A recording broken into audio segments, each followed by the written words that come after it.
A tradition unlike any other in the entire world. Rooted from fierce matchups, intense rivalries, blood, sweat, and tears. A place where ferociousness, passion, and school spirit are all intertwined. More than just a game on the line. A chance to be remembered by all from the future. A chance at being inside of the history books. A game where dedication and love of the game can spark a comeback. The cheering of the crowd. The playing of the band. Old times, new times. It's time for the 78th Annual Boys Bowl. From inside the Elm, I'm Josh Rothard alongside Lucas Straish, and we welcome you to our first edition Boys Bowl pregame show, where we have plenty to discuss before the heavyweight battle later today. The players getting a chance to play in the 78th edition of the Boys Bowl today, but it's hard not to recognize the prestigious history before them. Back in the days of Belmont Avenue, Outer Drive, and Breakfast Drive, the dominance of Coach Mac's teams in the 1990s. The Shamrocks bring a different type of energy year-round when it comes to the game today. Yeah, what you're seeing right now is the first ever Boys Bowl played. That was at Briggs Stadium, also known as Detroit Tiger Stadium. October 22nd, 1944, Catholic Central invited Boys Town from Nebraska, the #1 team in the world, up north for quite the field trip. The Scholar athletes bludgeoned on the gridiron in front of 53,000 fans, with the outcome a tie. Yeah, the concept was the thought of Catholic Central Athletic Director Father James Martin. He proposed a yearly game between the best team in the state of Michigan and the best team in the contiguous United States. And that is how the Boys Bowl came to life. Catholic Central matched up with Boys Town until 1959, when the likes of Warren De La Salle and Brother Rice were soon added to the schedule. Boys Town's latest state championship appearance in the Nebraska Division C1 state championship came back in 2008. Today's matchup is the Pilots from Warren De La Salle, who come in ranked #2 in Division II and number 9 overall in the state rankings. This team was riding a 16-game winning streak before that was snapped by Brother Rice 2 weeks ago in that 43-42 defeat. Some insight on how De La Salle fared against Catholic Central. For both teams, this is our most common matchup in all of history, with 67 total games played between the two teams. Catholic Central leads the all-time series 47-20. The two teams have split the last 12 matchups, with De La Salle winning at home last year 17-7. And for De La Salle, last year's team was obviously a team to remember. The dominance they showed against Catholic Central furthermore proved just how good last year's team really was. And I believe that it propelled them all the way to the state championship, where they won over Traverse City Central 41-14. It's time to take an in-depth look at each team and how they stack up. We'll look at some schemes, positions, and impact players. Lucas Straish has everything you need to know about the players on the field today and the coaches behind the scenes. We'll start with De La Salle and exactly what made this team unanimous #1 before they were upset by Brother Rice. Yeah, starting on the offensive side, we're going to take a look at the playbook. De La Salle runs a West Coast style spread formation offense, single back set with both 3 and 4 wide receiver packages. The tight end is also very vital in this offense. Yeah, and from watching film, you can see De La Salle likes to keep it simple on offense. Quarterback Brady Drogosh's readability of the defense is what makes this offense go. Rhett Rozier is not your typical running back. He's a power H-back with above average downfield blocking skills, and he can find the soft spot in the zone. If we had to break down De La Salle's playbook into 4 plays, first, you're going to see curl patterns. Tristan Nichols, Jack Yannichak, Sharon Sutton, they are all skilled enough to get open.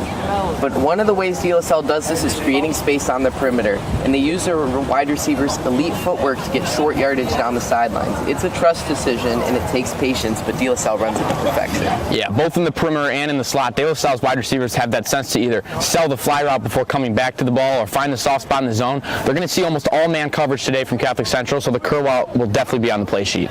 Next, you're definitely going to see some slant patterns. Nichols, Sutton, Yannichak, all with track speed. If they beat the cornerback on the inside, that's the last time you're going to see them, because they're going to be all the way into the end zone. Yeah, this is a play to watch on for the goal line as it combats press man coverage perfectly, and De La Salle's receivers are very good at getting separation. This is where Catholic Central is either going to have to force pressure on Drogosh to get the ball out quickly or put a linebacker in zone coverage to cover the middle of the field. We mentioned how versatile Drogosh is, and it starts with mobility, both scrambling and on-design QB runs. Drogosh does have a play where he calls his own number. De La Salle likes running that quarterback draw, and with the veteran group of blockers, it works to perfection. Yeah, Drogosh rarely lines up under center, and regardless of if they're going out of the empty set or not, Drogosh is a danger to find open space and get chunk yardage by himself. He's got a great offensive line, and even his wide receivers have proved to be effective in letting him get more yardage. We'll touch on the effectiveness of the wide receivers blocking and the importance of De La Salle offense in a bit. Lastly, Drogosh gives the appeal of the read option. Drogosh is, after all, the leading rusher on the team, 10 yards to carry, and while Rhett Rozier can get yardage This play, once again, comes back to Drogash's readability. Can he scan the defense quickly and just be decisive? He has the option to tuck and run or get it to Roser, who will run over some defenders and take a few down with it. Yeah, you also can't forget they will work in some vertical seams. Drogosh found Nichols for a 92-yard touchdown against Brother Rice 2 weeks ago. He loves to show off his arm, and his wide receivers obviously make him look good. All right, let's flip from the offensive side on over to the defensive side. Quite a good scheme that defensive coordinator Brandon Bush has drawn up. Yeah, through 3 games, the defensive unit looked mostly unstoppable with a few exceptions. Let's take a look at the 4-3 defense that the Pilots deploy. Arguably one of the strongest in the state. If you're talking sheer talent and playmaking, the front 4 have dominated opposing offensive lines, getting both sacks and stopping the run at and behind the line of scrimmage. It's supported by the exterior linebackers. Yeah, something we both harped on in the film room this week is De La Salle's defensive creativity and perhaps their notoriety for bringing the blitz almost every play. You know, more times than not, De La Salle is blitzing 5 or more defenders, more than 4 or less, which puts the responsibility on the defensive backs to hold their own. But the thing is, De La Salle's defensive backs have been off the charts impressive this season, so it enables De La Salle to bring it enables De La Salle to bring the blitz and also play great coverage. Yeah, you'll see Coach Bush communicate to his defense with playbook sleeves, whether it's man or zone or blitz, mostly blitz. And we can see that De La Salle's a man-first team. They do mix in their fair share of zone. Yeah, and for me at least, the way that De La Salle wins this game, we'll address this later on, but they need to win mismatches. We'll talk about Kondakai Sherman Jr. and how he is the tone setter and X factor for the defense, but De La Salle needs to win up front, get pressure on either Bo Jackson or Skylar Hunter, and force early pressure. It'll lead to early mistakes, and it will give De La Salle the upper hand out of the gate. Positionally, it's time to take a look at what De La Salle brings to the table, and the senior captain is perhaps the most dynamic player in the state in terms of production, efficiency, and leadership. Cincinnati quarterback commit Brady Drogosh is on a historic pace. He's the perfect combination of a ball carrier with elite vision, a strong arm, and pinpoint accuracy. He handled Renaissance with ease to open the season, carved up Muskegon week 2, ran all over U of D in week 3, and had a valiant effort against Rice before bouncing back last week against St. Mary's. Yeah, for me, Brady Drogosh is who determines the way this game will go. He hasn't been completely immune to turnovers, and he can be sporadic at times, but obviously no quarterback is going to be perfect. Drogosh has been rolling this year, but if CC can force a mishap or two, they drastically increase their chances of winning this game. CC can't get out in front of Drogosh's dual threat early. It could be a long day. It could be a long day. And at the running back, you got Rhett Rozier, you know, one of the best two-sport athletes in the state if you couple in baseball with the football skills. He has quite some talent on the field. Yeah, Rozier possesses what one could describe as a unique combination of a third down power back, the downfield blocking of the wide receiver / tight end. When he gets the ball, you're going to need more than one guy to bring him down. He's definitely not going to go away without a fight. And I think you have to like how CC does match up against Rozier, though. Talking about some of the most physical linebackers in the state, and Braden Corser and Beckler Hauser, we'll get to them later, and lining up out wide, De La Salle sends out Tristan Nichols, Jack Janacek, and Sharon Sutton. All physical wide receivers. They have some obvious quicknesses, and they're threats in the red zone. Yeah, Sutton stands out the most to me here. He's fastest of the group, and he seems to just swim through the holes when he has the ball in his hands. He's done most of his work out in the slot. Lloyd or Blakita, whoever's going to be on him, is going to have their hands full. Then you got Tristan Nichols, who I think will be guarded up tight by Evan Hager. There have been some inconsistencies in the Shamrock secondary early this year, and Hager rose to the challenge against DeWitt for some crucial incompletions late in the game against Bryce Kearns. Tristan Nichols has that same separation factor as Kearns and could even be more explosive than him. This guy, I think, De La Salle could really use as a mismatch. Lastly, Jack Janacek has quite the game last time these two teams played, and I'm sure Catholic Central's defense does not want that to happen again. I like Janacek as a guy with some potential downfield, but he's more Drogosh's security blanket. He's who he's going to check it down to if he gets in trouble. Janacek will be open if Drogosh can't find anyone else. Whether it means Janacek will be Drogosh's first read or not, he will find the open space, and he works hard to get open. Yeah, quite the trio of weapons that the Pilots have, and we wrap up their skill position players on the offensive side of the ball with the tight end position. Caden Campbell is a great mix of a slot wide receiver and a run block lineman. About 6'6", Campbell gets the job done clearing the path or running routes. And he slots in nicely with an offensive line that consists of Jesse Lizzo, Dante Pancato, Ryan Ross, and Brandon Dignon, and some other guys. Yeah, and a group that is going to have to do the heavy lifting in the trenches tonight. You know, undoubtedly talented and need to stay disciplined as they'll have to both clear the path and protect Brady Drogosh tonight. We'll flip to the defensive side now. Yeah, to the other side of the ball, where the Pilots are a fierce unit this season. season, forcing turnovers and scoring touchdowns. Overall, just doing everything to wreak havoc. Yeah, it starts with that front four. Let me tell you, this is such a talented group of defensive linemen. Mason Mergen's ability to break down the offensive line and get to the quarterback quickly, shutting the play down, is an elite, next-level talent. This guy could just about every move in the bag. The spin move, he'll bull rush. He'll throw spin in there. He's just all-around prospect, generational talent. And Illinois football is getting a fantastic football prospect. Not be surprised if in a few years from now he's making big plays in the Big Ten. Of course, against USC and UCLA, not Michigan. Yeah, there's even conference realignment possibly headed to the CHSL with Jackson Lumen Christie being accepted into the conference a couple weeks ago. That change will take place, of course, in the upcoming season. Back to the Pilots defense, though, staying on the defensive line. It's a slew of guys, not just Mason Moragan. Yeah, up front, Jan Nikolai and Max Theramis are really good at stopping the run. On the edge, Chris Pagano can generate a ton of pressure alongside Mergen. Front will look to disrupt a young Shamrock line early and often. Yeah, a group that's going to make it difficult for CC's running back tandem to generate offensive output as the game progresses. But in the middle might be where De La Salle is the most talented, I believe. Kondakai Sherman Jr. is the star of the linebacking group, flying just about everywhere on ball and off ball. He adds another level of intensity to the Pilots' front seven. You hit the nail on the head right there. Sherman plays as if no one else is on the field. He truly has no rules. It's not like he's reckless. He's just that athletic. James McDonald is another force playing at middle linebacker. He's a three-down guy, loves to rush the passer. He'll be in the backfield all afternoon if CC isn't careful. And at the secondary, Griffin Phillips at free safety, Jamari Allen at cornerback, two tremendous pass defenders with upside to create turnovers. Jamari Allen with a pick six against UD, nothing but positive things for him this season. Central Michigan is getting a good one in Allen. Phillips, very comparable play style to Allen. Doesn't try to do too much. He breaks passes up. He's very disciplined. That is the guy that the Pilots need to use to limit the vertical threat of Shamrocks. Yeah, overall, the Pilots' defense surrenders just about 19.8 points per game on the year, good for first in the CHSL Central. And you take off that loss to Brother Rice, and De La Salle's only giving about 14 points per game, which is merely 2 touchdowns. And we'll reach a short commercial break here. We'll be back in about 30 seconds.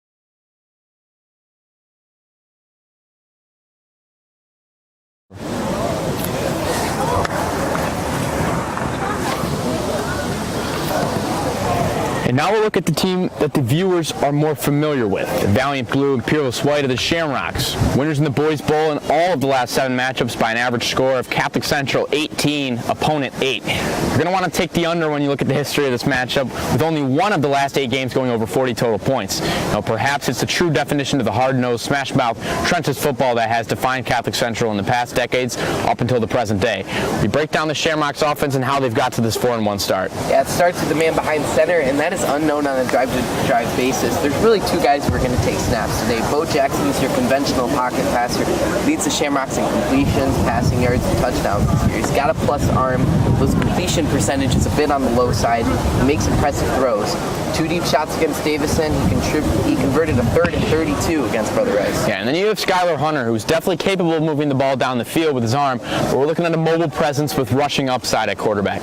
It gives you another option on the field every play. Yeah, Skylar's so excellent at swimming around the defense and finding space to gain yardage. He always has his eyes set downfield and will have the fans thinking it will be a negative play where he spins one for 30 yards down the sideline. He adds an element of electricity to the Shamrocks offense. And if we're mentioning electricity, it's absolutely impossible not to mention how CC uses that running back tandem to establish control and just flat out dominate. Evan Hager is the absolute workhorse of the Shamrock offense. The offense works through him more times than not, and the explosiveness he provides will be absolutely critical down the stretch. He feasted against Chippewa Valley early, and he feasted all game against Davison. Ultimately held quiet over the last couple weeks, though. The question will be, can he awake from slumber and drag the Pilots on all afternoon? And couple with him to the go-to in the red zone, Spencer Lyons, with 3 touchdowns against the whip by outproducing Hager on yards per carry, and then outcarried Hager the following week against UAD, 15-13. But Hager does seem to have the reins on the 1A role entering the game. Both guys will undoubtedly be in the mix. Coach Anderson loves to mix mix it up on offense. Running back position is no exception. Yeah, moving now to wide receiver. This has been a deep group this year. Nico Genrich has made some nice plays on the edge. DJ Lee caught touchdowns in each of the first 2 games. And Connor Davey made his presence felt in the early going against Brother Rice last week, snagging 3 catches on the first drive. But obviously the deadliest man on the wide receiver core is going to be Brady Blakita. Yeah, Brady made plays on both sides of the ball last week. He's been unreal on offensive end, though. Catching passes and tunneling through the defense for chunk plays. This guy's a threat in open space, and he can clear the entire secondary with a change of direction or a burst of speed. This is also a focal point for CC's offense. Can we get him the ball in offense in open space? If they can get it to Blakita, good things will happen. Yeah, the guys that set up the play, the lead blockers, offensive line, an improved unit from last year, albeit a younger unit, but they've had no problem taking away from the run game. It's averaging over 250 yards a game and about 7 yards per carry.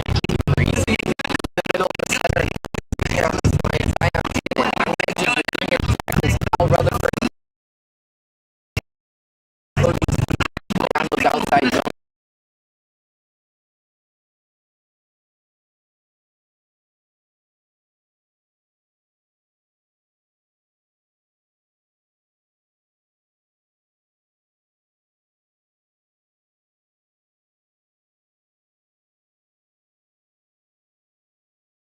To label this playbook, we're looking at some sort of run and shoot offense with more emphasis on the run. We'll run some plays under center or out of the pistol, but most of the plays are run out of a shotgun, single back, 4 wide receiver set. And from what we've watched, we've noticed this offense is most successful under these 4-play designs. We start with the wide receiver screen. Brady Blakita is the target on this for good reason. Very patient in the tunnel, Boom makes the catch, and then he's off to the races.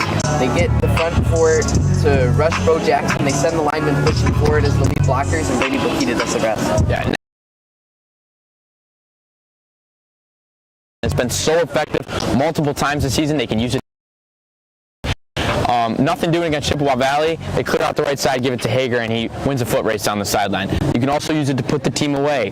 Davidson knocking on the door. Hager, first play of the drive, takes it 80 yards for a touchdown. There's no stopping the big play once it gets in the open field. De La Salle can only hope to contain it. Yeah, and then CC's coaches love some of those vertical patterns. This is your go-to play from just outside the red zone on an important down. Bo Jackson orchestrates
We're very proud and excited to announce our latest development as CC. It'll be a new STEM wing.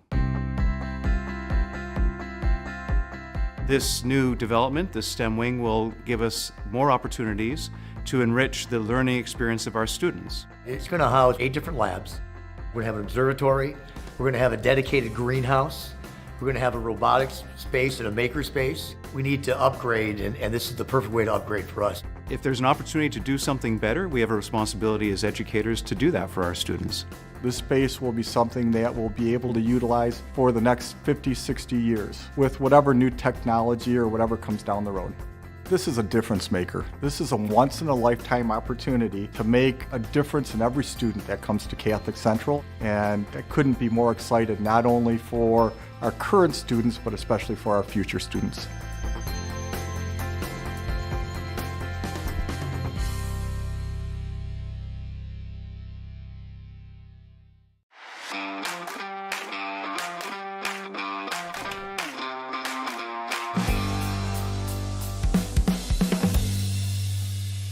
We're very proud and excited to announce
we're very proud and excited to announce our latest development as CC. It'll be a new STEM wing.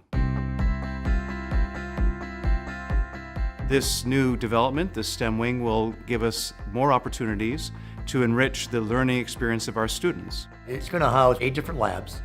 We're going to have an observatory. We're going to have a dedicated greenhouse. We're going to have a robotics space and a maker space. We need to upgrade, and this is the perfect way to upgrade for us. If there's an opportunity to do something better, we have a responsibility as educators to do that for our students. This space will be something that we'll be able to utilize for the next 50, 60 years with whatever new technology or whatever comes down the road. This is a difference maker. This is a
for their generous support.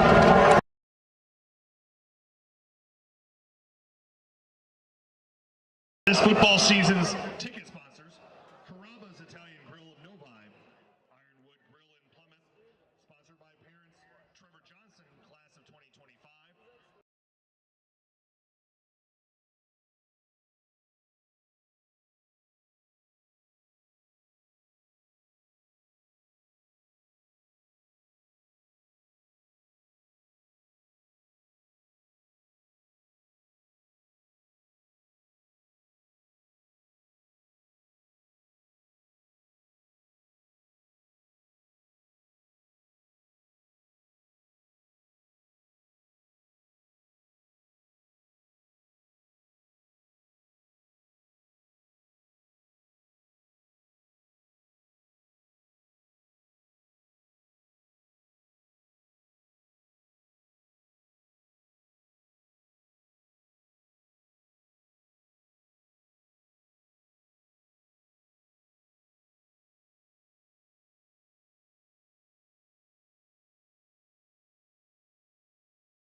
Testing. Testing. Testing.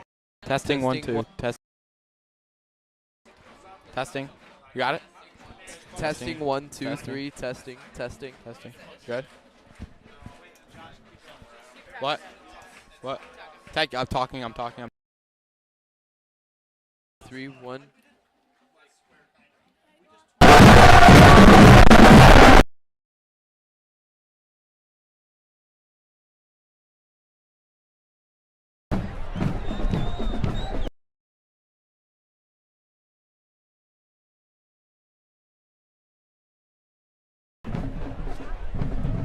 One, two, three, four.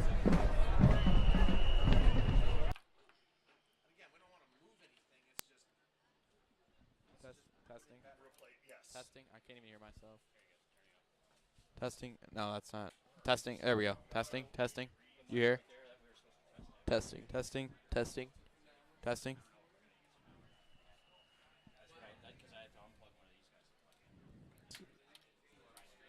Testing.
Does your audio work?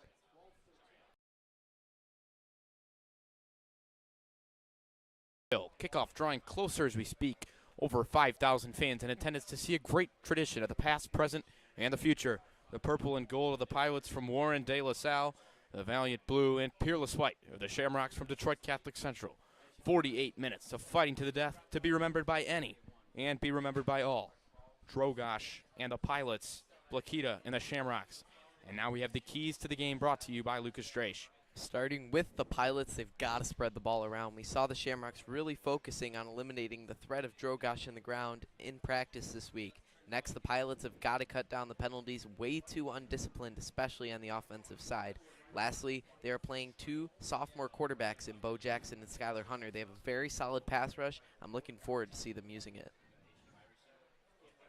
Catholic Central needs to combat that pass rush. They start that with short passes and getting the ball out quickly. Next, we talked about how they need to limit Drogosh on the ground, whether they have the force to contain him or set a QB spy on him, whatever works. Catholic Central needs to do. Lastly, you win 2 of the 3 facets of the game, you're in good shape. CC has the upper hand on defense. They need to key in on special teams. De La Salle kicking has been shaky at best this year. CC can capitalize on that and get some bonus points. They do that by winning special teams. And now we can take a look at the team comparison between these two teams. De La Salle and Catholic Central both pitted at 4-1 on the season, but it's De La Salle's high-powered offense and pretty solid defense that has got them to that number 9 ranking slot this season. Yeah, the defense for these two teams is pretty similar in how they've played this year. You know, both teams have been limiting opponents to right around 20 points a game, but the offense is where the similarities end. Brady Drogosh and all the weapons he has, Roser, Sutton, Janacek, Nichols, they've just been explosive, averaging almost 50 points a game. Yeah, and now we can take a look at the tail of the tape today. We took a look at last year. Catholic Central lost a close one. That was at Wayne State. You know, kind of a statement game from De La Salle. Carried them all the way to the state championship where they won. They beat CC 17-7 last year. And they were actually the consensus number 1 in the preseason entering the season. Yeah, and then a couple weeks ago they hosted Brother Rice, and they lost a 43-42, just an exciting game. Brother Rice went for 2 late to take the lead, and De La Salle just couldn't score late. So they are ranked number 9 right now. The last time Catholic Central lost a Boys Bowl game was in 2014, and that was against, you guessed it, De La Salle. Yeah, and we take a look at the impact players now. For De La Salle, Sharon Sutton and Brady Drogosh are both going to have to make their presence felt on offense. Sutton so explosive off the edge, and Drogosh can do just about everything for De La Salle. Mason Mergen has just played like a beast on the defensive line. He's just been impressive, along with Kandakai Sherman playing that linebacker spot, just getting in the backfield consistently. And for Catholic Central, that offense runs through two main guys. Evan Hager and Brady Blakita are both going to need to have exceptional games today if Catholic Central wants to upset De La Salle. And on defense, yeah, Braden Corser, I mean, he's been the best player we saw against DeWitt. Just his effect coming in clutch to get the sack. Jack Davis back there has been a force at safety. Had a couple possible picks against DeWitt, hampered by that cast before. I believe he has that off now. Yeah, I think he's ready to play. He's playing free of injury there today. We'll be back in just a few minutes, about 9 minutes until kickoff. You're watching Catholic Central versus De La Salle on the Shamrock Media Network.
Ladies and gentlemen, presenting under the direction of Mr. Logan Bonathan and led on the field by senior drum major Michael Arisman and junior drum major Robert Minnick, the Catholic Central High School Shamrock Marching Band.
Good afternoon, ladies and gentlemen. Welcome to the Detroit Catholic Central High School and Father Richard Elmer Memorial Stadium for today's 78th annual Boys Bowl contest, this year featuring the pilots of Warren de La Salle and your Catholic Central Shamrocks.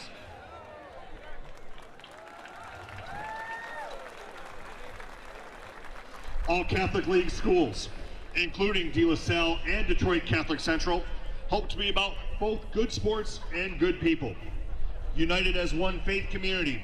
In order to put this game in its proper perspective, we now pause as Father Patrick Fulton leads our community in today's invocation. Please stand, and gentlemen, please remove your hats.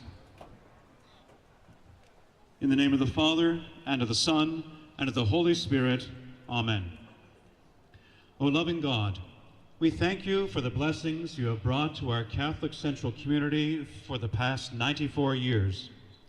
Today, our community comes together with the community of De La Salle Collegiate to celebrate the 78th annual Boys Bowl weekend. As we play a spirited game, may both of our teams do their best, highlighting their skills and talents, and remain free of injury. May all of our spectators be gracious and supportive of the players of both teams. May all of us here today be brought closer to you. We ask you to bless the De La Salle community, as well as our entire CC community, including our numerous alumni and their families who return to campus today to celebrate this great tradition. We ask for the protection of the Mother, your Son, and our Mother, Mary Alma Mater. May she continue to inspire us evermore. Mary Alma Mater, St. John Baptiste de La Salle, St. Basil the Great, in the name of the Father, and of the Son, and of the Holy Spirit, Amen. We ask all to please remain standing while the Catholic Central High School Marching Band honors America with the playing of our national anthem.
Let's hear it for the Catholic Central High School. All right, the Shamrock Marching Band clearing the field here. It's just about 1 o'clock here. Minute away from kickoff. Catholic Central won the toss. They deferred to the second half, so we will get to see Brady Drogosh and the Pilots offense take the field first. Yeah, this offense has just been explosive all around, you know, running the ball, throwing the ball, being able to contain drives. We did mention, though, that penalties have hampered them a lot. We'll see what happens here. De La Salle in the all-white jerseys with the white helmets. Catholic Central sticking with their normal uniform combo at home with the white helmets, blue jerseys, and white pants. White helmets have looked really nice this year.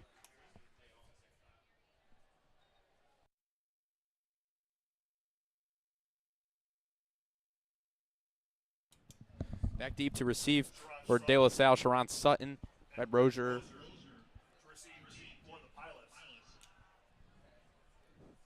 And we are just about ready for the 78th annual Boys Bowl game.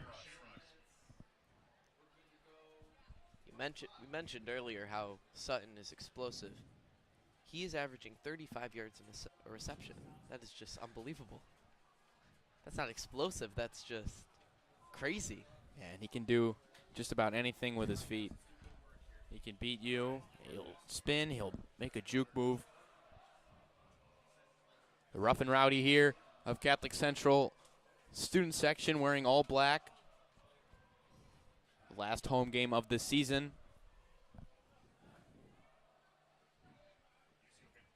Jake Mategan, Catholic Central's place kicker, to kick it back deep.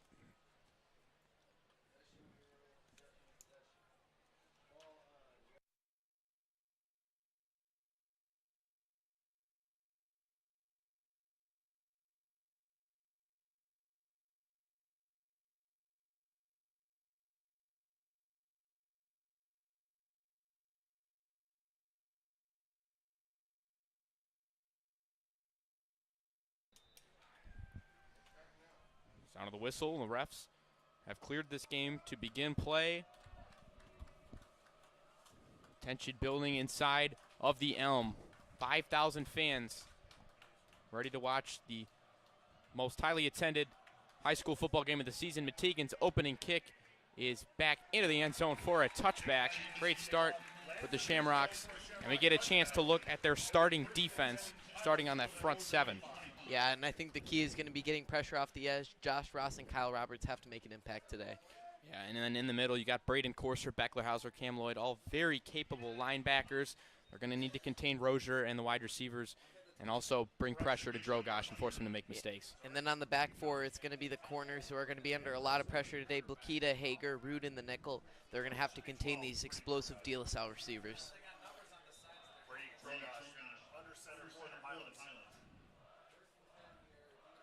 De La Salle will start the game. 5 receivers. That's Rozier in the middle.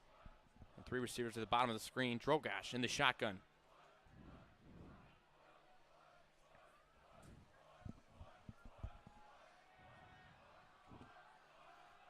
First play of the Boys Bowl. Drogosh takes the snap.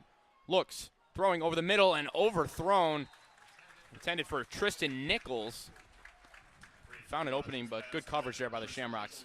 The Shamrocks weren't going to let him complete that one. Would have been good for 10, but as you mentioned, Drogosh was inaccurate.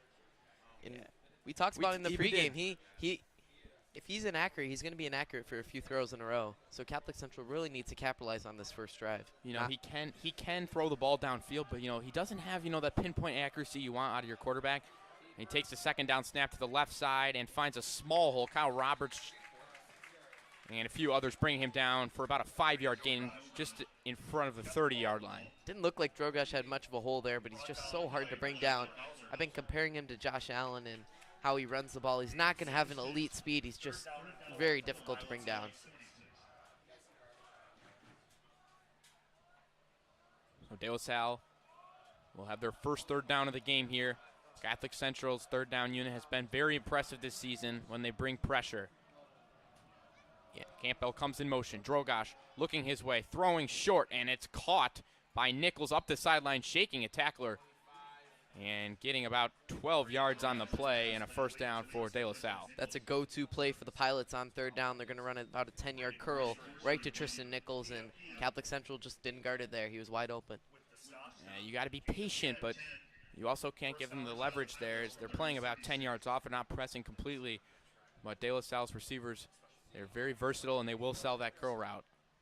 Right here, Janicek guarded by Hager. And Drogosh keeps the snap after Sutton was set in motion. Nice tackle by Jack Davis in front of the 40-yard line. Pickup of 5. De La Salle keeps moving with short chunk plays to start the game.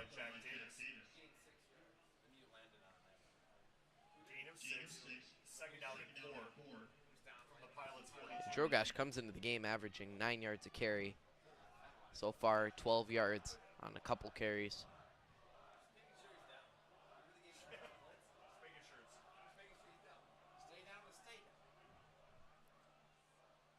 Send another motion man. Drogosh takes the snap, throwing for the screen. That's Janicek, makes the catch. Hager bounces off, can't bring him down. And it ends up being Corser who slings him down 2 yards in front of the first down marker.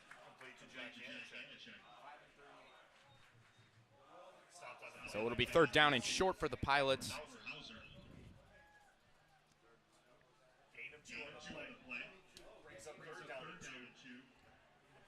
Crucial down for Catholic Central. You want to get the ball back. You don't want to have De La Salle just run down the field here right out the get-go and score quick points.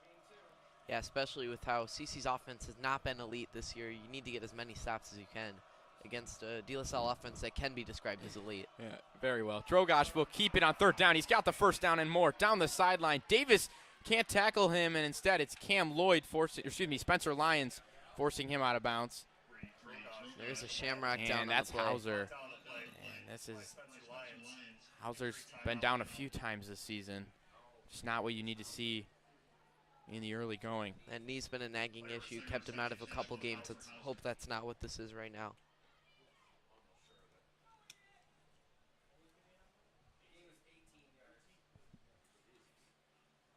Great job by the offensive line on that play, paving the way for Drogosh, though. I mean, he beat a few tacklers himself, but the offensive line doing most of the work there.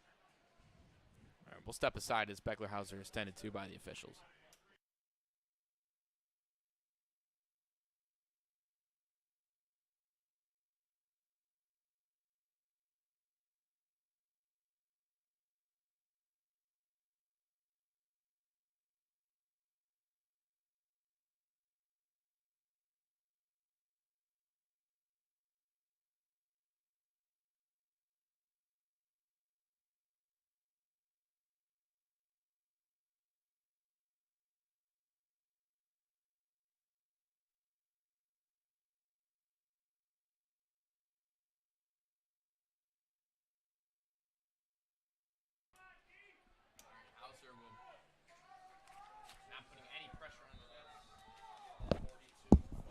Hauser not putting any pressure on that right foot as he gets help to the medical table here.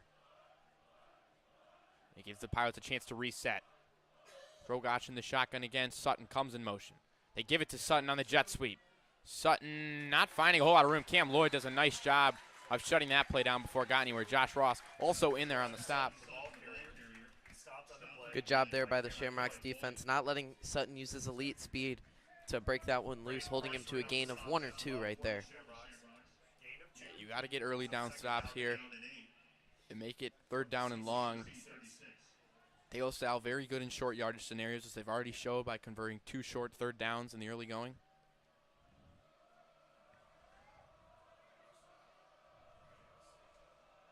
Drogosh in the shotgun, takes the snap. Looking Rozier's way, he'll chuck it to Rozier, and Rozier trucking through Spencer Lyons on his way out of bounds. He's going to be about a yard shy of the first down. Rozier's another guy for this De La Salle team. It's just so difficult to bring down. He's going to fight through tackles, and there he gains about 7 to make this a lot closer here on third. Third down and 2, the official marking.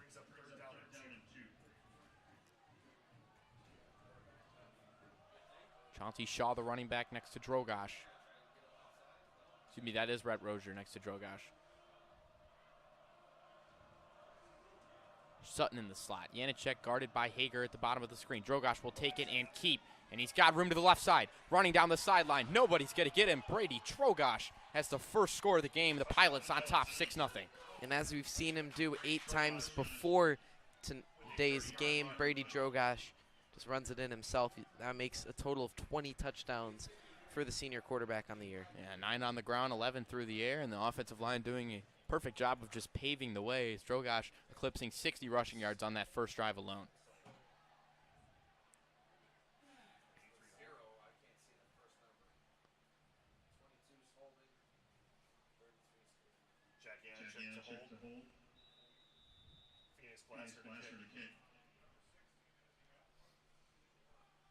Extra point for De La Salle is right on through. And it's 7-0 Pilots after just one drive here at the Elm. Take a short break as the teams get set for kickoff.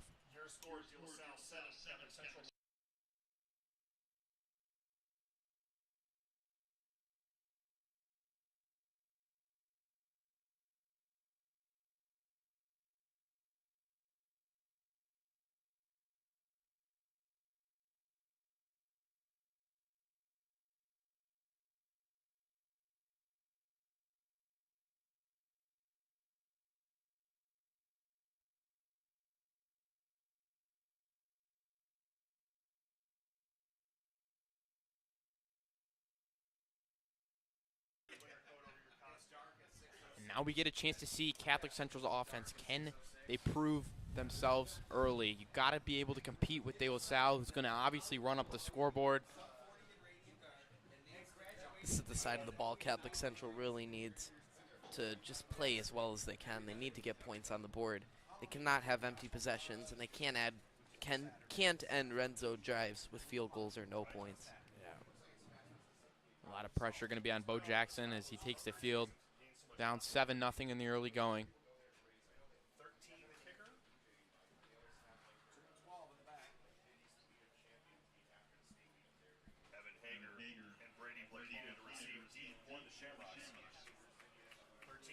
Couple of elite returners back there for Catholic Central. Robbie to kick off for the Pilots.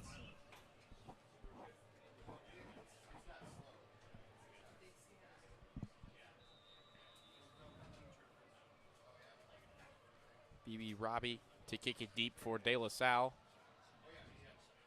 This one's going to make it to the 6-yard line where Hager will take that. And with a burst of speed, Hager down the sideline and getting out of bounds at about the Shamrock 34-yard line.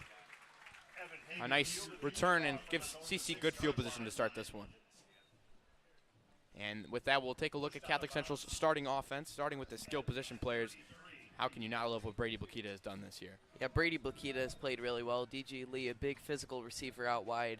And, I mean, Evan Hager has just been really solid, especially early on this year. And then that offensive line, relatively young. You got the freshman Benny Izuka on there, but the center, Zion Tinnen, is the only senior, and he's done a very nice job this season. Shamrocks will start with 3 wide receivers. And Jaden Pyden, the give is on first down to Hager. Hager finding space up the middle and getting to the 40-yard line. And beyond that, a gain of about 8 on the first play from scrimmage for Catholic Central. Nice burst by Evan Hager. We haven't really seen him get a lot of holes last few games, but we've seen what he can do, especially against Chippewa Valley and Davison, where he can break any normal-looking run for 70-plus yards. Yeah.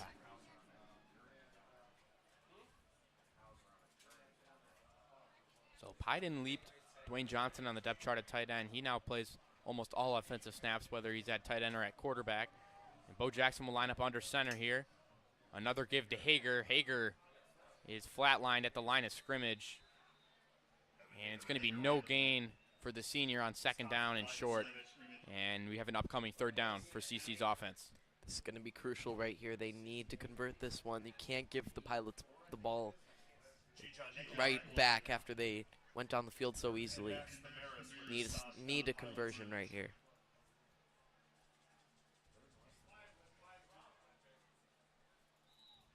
And Hager is down on the field. We have an injured Shamrock, as he is in a lot of pain on that ankle. He's able to get up and walk off the field on his own power.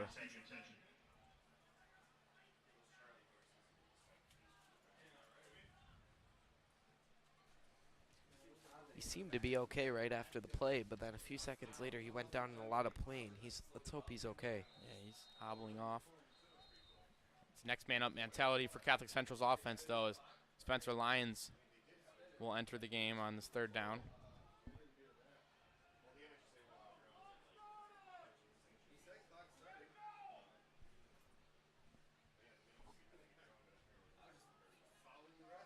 Skylar Hunter into the game to take the snap for Catholic Central at receiver.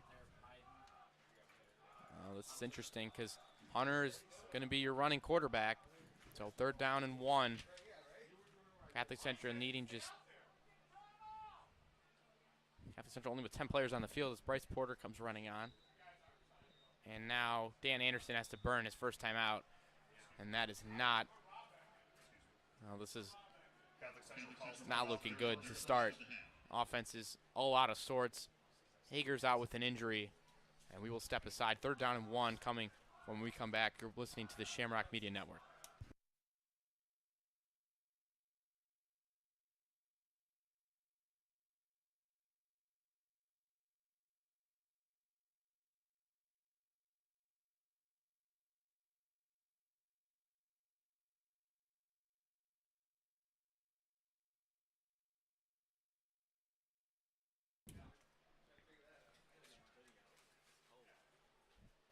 Go 2-by-2 here. Biden, the tight end, along with Nico Genrich at the top.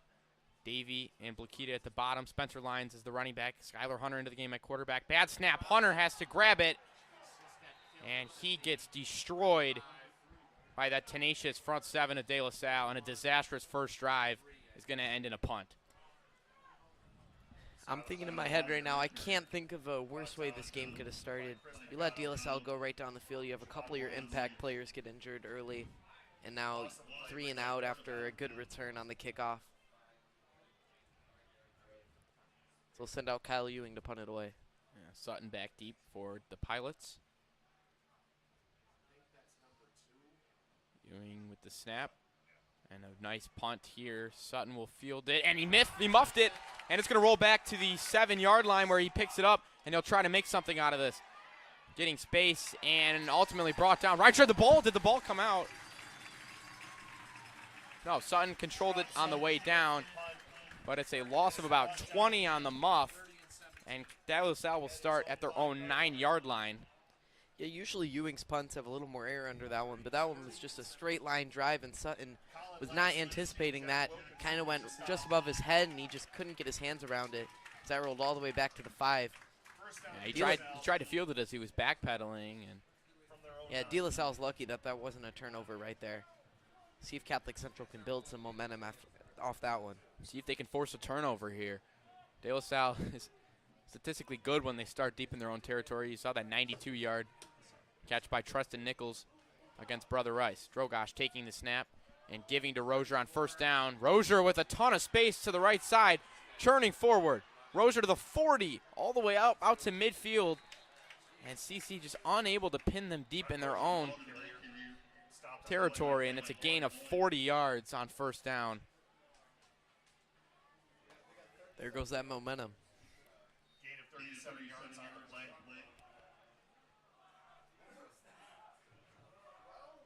Once again, offensive line doing a fantastic job of paving the way. And Rozier just got that and had a huge gaping hole. This defense is going to need to step up, especially with arguably their best tackler not on the field right now in Beckler Hauser. Hauser on the medical table with ice on his right knee. Hager getting that left foot taped up. They both need to re-enter the game to provide that impact for Catholic Central. Drogosh taking the snap. He'll keep it. And what a tackle there. Henry Graves, the senior linebacker, coming right up the gut and sneaking by the center.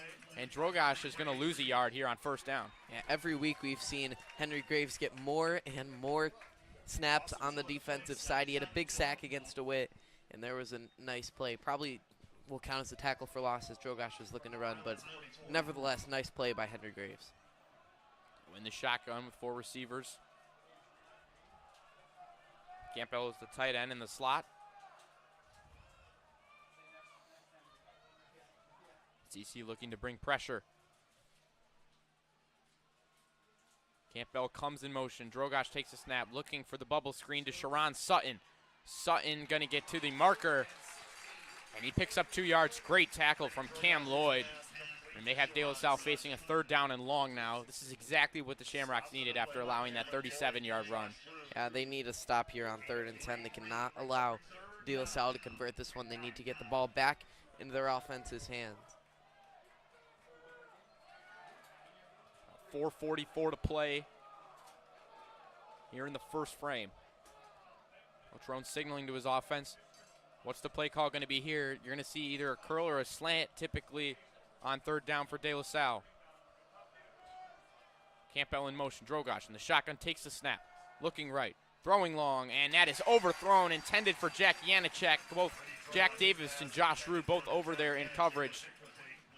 And Catholic Central's defense gets that stop they need, and they force the punt team to come on the field. I'm not sure if Janacek would have been able to pick up the first down even if that throw was accurate, but either way, Catholic Central gets off the field. See if Brady Blakita can do something with the punt. And it starts with just one play. You know, Henry Graves on that first down making that tackle. It forces De La Salle to kind of trim down the playbook. You got to get short yardage, and then Cam Lloyd and Josh Rude, 2 nice plays there on 2nd and 3rd down. Blakita will field the punt, looking directly into the sun. This is a very good punt. Back at about the 10-yard line. Blakita lost it in the sun, and it's going to bounce into the end zone for a touchback.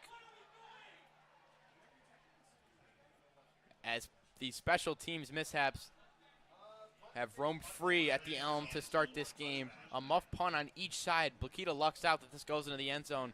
And the MHSA ruling is that any ball not possessed on a punt is a touchback. That is huge for Catholic Central. Usually in the pros, that's going to be called as a safety. Catholic Central will start at their own 20 with the ball. Bo Jackson, the quarterback.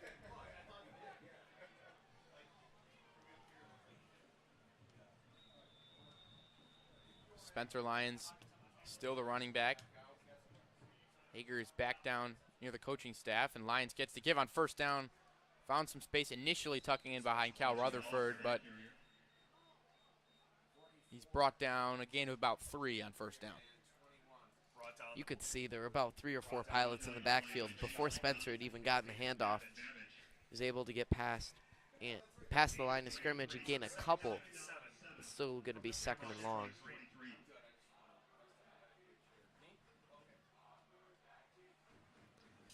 Good news for the Shamrocks. Look like Evan Hager's trying to get back into this game. Yeah. Looks like he's running on the sideline.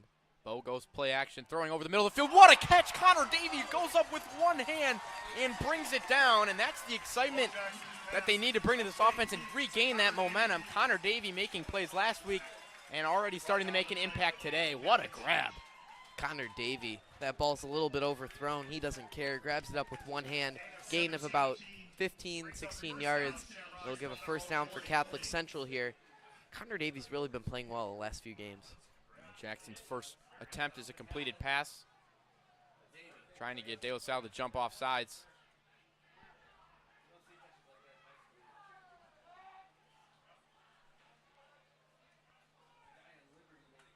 Wayne Johnson in the game. He comes in motion. Jackson, low snap.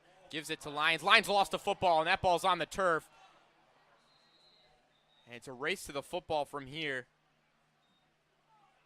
As Catholic Central, I believe, did not recover this. De La Salle gets it courtesy of a Spencer Lyons fumble. Yeah, the handoff just wasn't clean right there. Yeah, it was a low snap, and Jackson just had to rush to get it to Lyons. I don't think Lyons ever had possession of that football, and momentum continues to just flip back and forth in the first quarter. Yeah, Catholic Central looks like they're building something, and all of a sudden is a big play, whether it's a 50-yard carry from Rhett Rouser or a fumble right there from Spencer Lyons. Central's just got to be a little more consistent on the offensive side. Yeah, for your defense, got to keep it going. You had a nice drive last time. Drogosh in the shotgun, trips set to the left. Aaron White, Sutton, Janacek. Drogosh looking right, throwing long, got a man, it's caught by Sutton. Rude missed a tackle, but Jack Davis chases him down. It'll be goal to go for the Pilots. A completion of about 33. Ron Sutton getting free in that zone coverage. What a nice play there by the Pilots. Yeah, it looked like Rude had been going to try to get a big hit right on Sutton as the ball came to try to jar it loose. Just Sutton held on, broke the tackle, and got an extra 10 out of it. It's going to be first and goal for the Pilots. Drogosh with Rozier to his left. He's going to take the direct snap and go up the middle. Drogosh pushing forward and getting just inches away from a touchdown. We'll mark him down at about the half-yard line. It'll be second down and goal for the Pilots.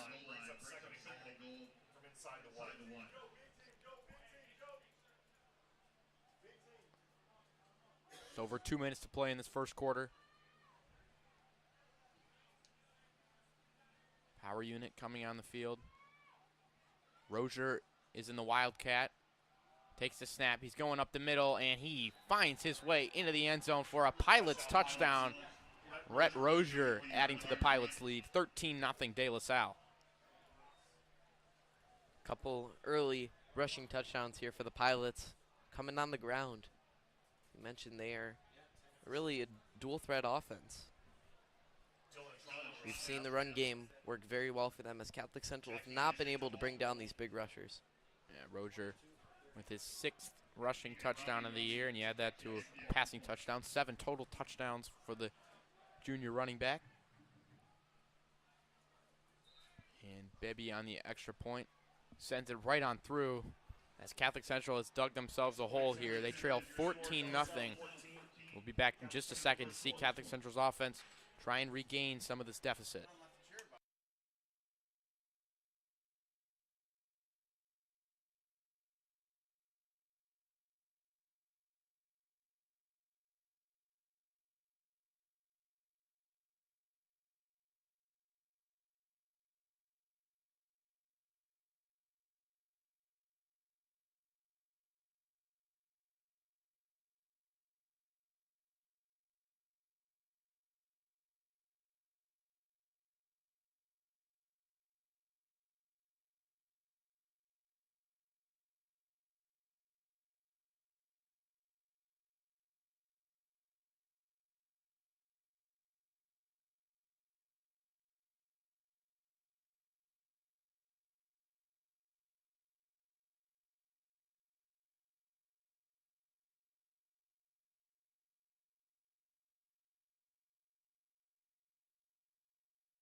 All right, so Evan Hager is still not on the kickoff units. Cam Lloyd back deep, and the football falls off the tee here.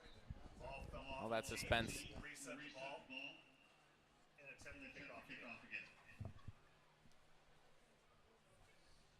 A little windy out there today. Probably knocked it off there. Yeah, it's still a beautiful day for football. Perfect weather.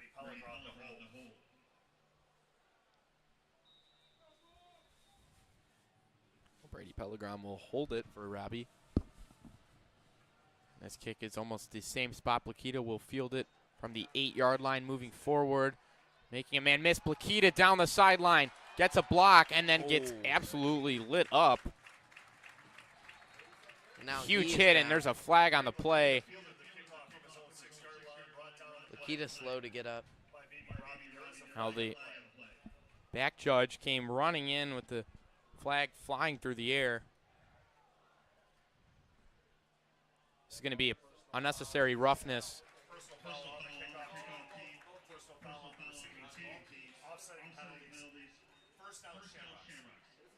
Going to be well, they offset each other, so. All right, we're going to take a look now at Bo Jackson.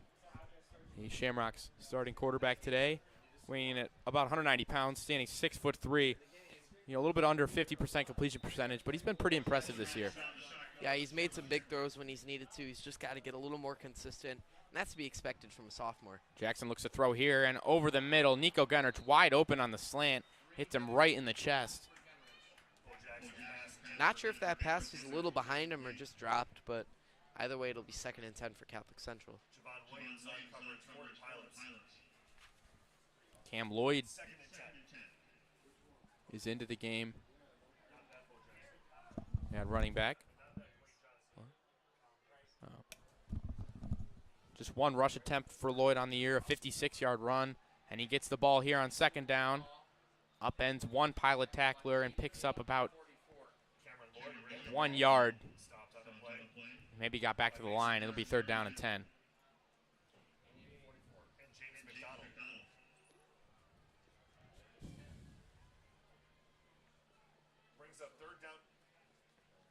This is a must throw down for Catholic Central. Yeah. Trailing 14-0. Got to move the ball down the field. It starts now. Jackson back to pass. Pressure coming off the edge. Throwing over the middle. That is caught by Blakita. And that's going to move the sticks. He had to lay out for that, but a great catch for Blakita. And that's exactly what the offense needs to get going. And now Evan Hager checking back into the game with just about a minute to play in the first. This offense just needs to start moving the ball downfield consistently. They cannot keep shooting themselves in the foot like they have in this first quarter. Yeah. Jackson out of the shotgun. They'll give it to Hager. And that's Mason Moragan coming off the edge. No one blocking. 93 is Lando Riska. Makes those extra points. Can you get his name right? 93, the extra point kicker. It's 93 or 13? 93, the extra point kicker, Lando Riska. Okay, thanks. They're switching kickers. Well, we saw 13. Sorry, I didn't know it was 93. Appreciate it. Some confusion in the booth. Angry parents. Really? Can we keep your parents out of the booth, please?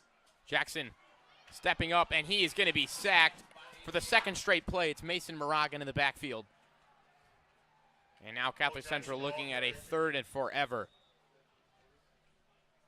Stopped on the play by Mason Moragan.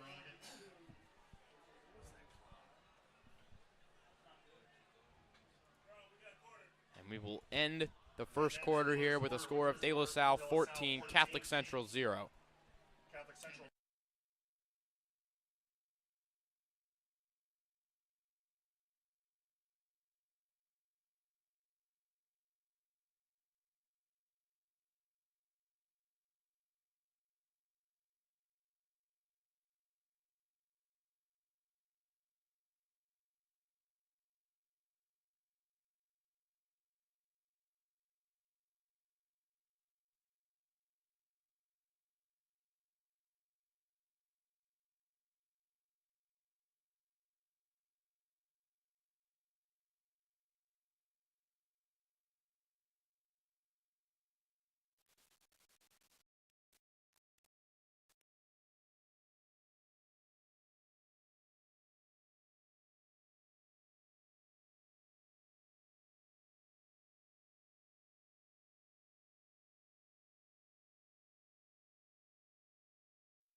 All right, so 3rd down and 16. Loading for Catholic Central. Flip side to the field as we start the second quarter. What an impact Mason Moragan is making on this drive with a tackle for loss, followed up by a sack on the very next play. Jackson looking over the middle, caught by Blakita, makes the catch 5 yards short of the first down. It was just too high for him to regain his footing. And now this is an early decision for Coach Anderson. I think he needs to go for it here. They have not been getting enough momentum. They have a chance here. He is going to send the punt unit on the field, not wanting to give the Pilots the ball at midfield if they were not able to convert the 4th down. I just don't know about this decision. They've shown they can drive down the entire field without it. I think they need to get points on the board right now. Jackson off to a pretty solid start, 3 of 4 for 40 yards. And now it's Kyle Ewing to send it back deep. Sutton now fielding into the sun, and he will let this one bounce to the 1 yard line. No. Oh. Let's see what the call is. Well, Jack Wilkinson caught it on the run, but it looked like he had enough time to get at least 2 steps down before the ball crossed the plane of the goal. I think this should count as a down ball at the 1 yard line. And they are going to down it at the 1 yard line. Nice job there from Wilkinson getting back in coverage, and a really nice punt from What a Kyle punt, Ewing. what a punt from Ewing to put the spin on that. At the Pilot 2 yard line. It's perfect right there. Jack Wilkinson with heads up play on special teams. Coach Roan unhappy with the call here, arguing with the officials. De La Salle's offense ready to take the field again. On a defense that is coming depleted to start the game with Hager out of the game and Hauser in a lot of pain. Can you keep the De La Salle parents out of the booth?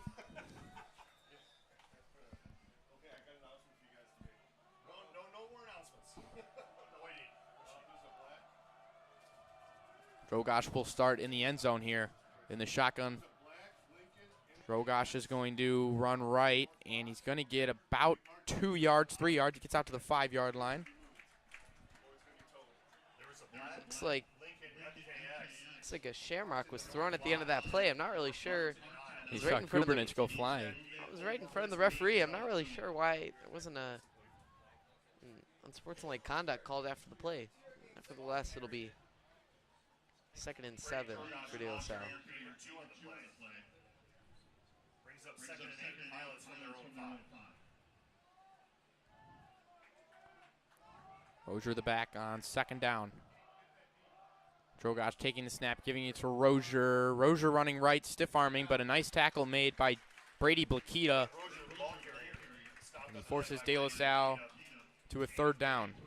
He's been all over the field on both sides, made a couple spectacular catches on the offensive side, and there's another tackle for him on defense. As we have some bad news as Beckler Hauser is putting crutches on right now. It looks like he will be unavailable to return to this football game, so it's going to be Henry Graves that has to step up at the middle linebacker spot. It really sucks. We got a chance to talk to him this week, and he seemed really excited going into this game. He's had a phenomenal. He's had a great year so far. Great 2-3 years starting on varsity. Drogosh takes the 3rd down snap, running right side. Cam Lloyd grabs him from behind and pulls him down, and he might have even been held from behind, but he got the football. Lloyd pleading with the refs, but I think he was down before. And so the Shamrocks defense getting a nice stop. You know, we're skeptical of their decision to punt it, but the defense forcing a 3-and-out, their first 3-and-out of the game. Great job by the Shamrocks, and now it's Josh Rude back to field the punt. Punt here. Rude will let this one bounce. And what a roll the Pilots as it rolls an extra 20 yards all the way inside the 30. It's going to be a punt of about 62 yards. Don't see that in high school football.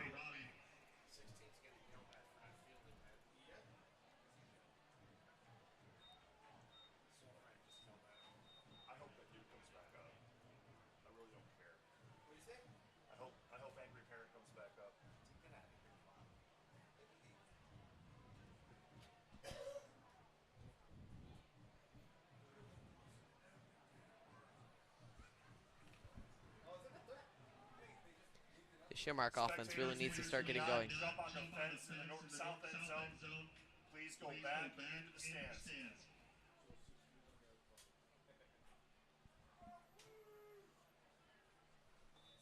Fans lining the fencing here as it's this jam-packed. Jackson will take the snap and give to Lyons, and once again, that is Mason Moragan in the backfield, his 3rd time bringing down a Shamrock. The Shamrock in the backfield, a loss of 3. Loss of 3 brings up 2nd down.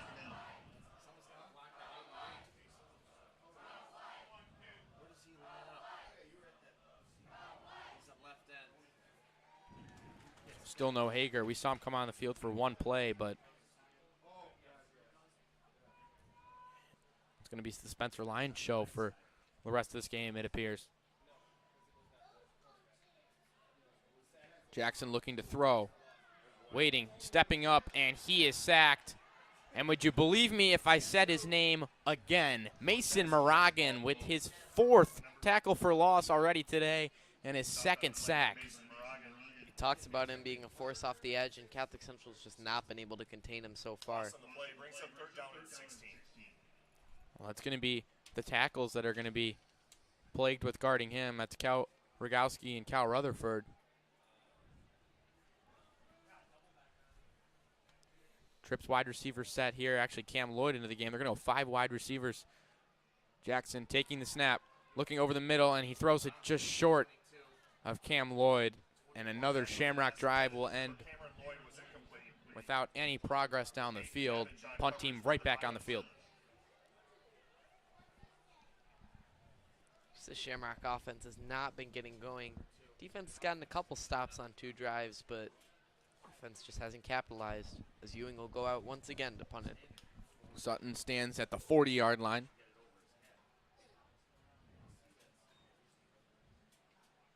Ewing gets this one off. This one's going to land in front of Sutton and bounce just about to the 42-yard line. It's a punt of about 35 4 yards.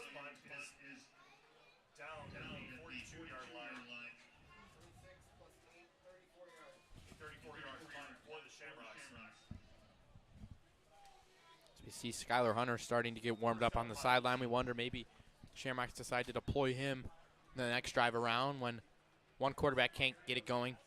Coach Anderson has that luxury of going to the next guy. We only saw Skylar for a couple of snaps, and one of them was mishandled on the snap on that third down play. So maybe that's why we didn't see him a little more already on these first few drives. Drogosh calling Caden Campbell in motion and taking the snap to give us to Rozier. Rozier trying to push his way through that front 7, and he gains about 2. We'll give him 3 yards on the carry. 2nd down and 7. These runners for De La Salle are just so hard to bring down. Looked like Rozier would get down in the backfield, maybe no gain. Somehow gets 3 out of it, make it 2nd and 7. Looks like no Javon Massey out there either. He's on the sideline, so it's Aiden Lemieux and Danilo Gubernich, the tackles, and then we just saw Stone Chaney check in. High snap, Drogosh brings it down and runs into Braden Corser. Brady Drogosh kept the ball, brought down the play by Kyle Robinson. Braden Corser. Now this is your crucial 3rd down. Catholic Central's won the last 3rd down. Got to ask your DBs, step up here. Drogosh taking the snap, looking, and the pass was jumped. Josh Rude, what a start to this game he's having. Jumps right in front of the route, and Tristan Nichols unable to get a hand on that. And they're going to force a punt. Yeah, early in the season, the secondary for Catholic Central was looking like a weakness, but every week it's grown more and more into a strength through this defense. Just been playing really well, and so far haven't really gotten burned, except for the one throw to Sutton. So with that incompletion, Drogosh on the day, 5 of 8, 53 yards. Also 68 yards on the ground and a touchdown. And the kick is going to bounce out of bounds at the Shamrock 17-yard line. Robbie's punt lands out of bounds at the 17-yard line. The first 10 Shamrocks.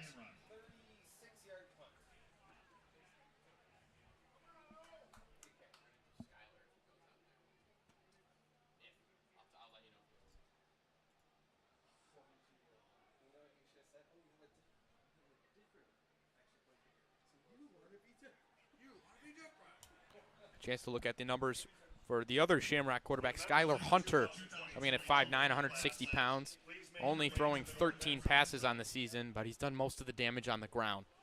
Yeah, he's just his ability to turn a run from about 0 to 10 yards. Looks like he's going to be brought down for a loss, but then he could break it down to the sideline. And the give is Hager on 1st down, and this is getting old really fast. Mason Moragan with another fantastic play in the backfield. His 5th tackle for loss in the first half, as the tackles are just unable to contain Moragan off the edge. Yeah, this young offensive line has looked good for Catholic Central this year, but just today they haven't been able to hold back De La Salle, specifically Mason Moragan.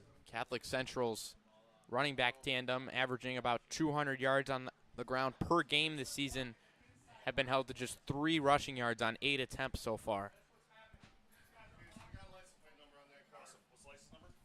Skylar Hunter back to pass, tries to run away, and guess what? It's Mason Moragan with his 6th tackle for loss, and that's his 3rd sack. It's a hat trick for Moragan in the first half, as he cannot be contained. This is crazy right now. Mason Moragan is playing right now on the defensive side, just breaking through the offensive line like there's nobody there. So Catholic Central now back deep all the way to their own 7-yard line for a 3rd down and 20, as the drives have just gotten progressively worse as the game has gone on. Hunter looking deep. He's going to air it out for DJ Lee. Got him down the sideline, and it is just out of bounds. Just didn't have the angle. And the Shamrock punt team on the field. That was definitely worth a shot, though. Yeah, Derek Lee was open on that play, and on third and whatever it was a lot. And he wasn't going to be able to convert it with anything else but a deep shot, and he had Lee there, just a little inaccurate on the throw. And good coverage by Jamari Allen. Now the 4th punt for Kyle Ewing of this half. And that's not even counting the fumble by Lions. Ewing's punt is going to land inside Shamrock territory. It bounces to just the 42-yard line.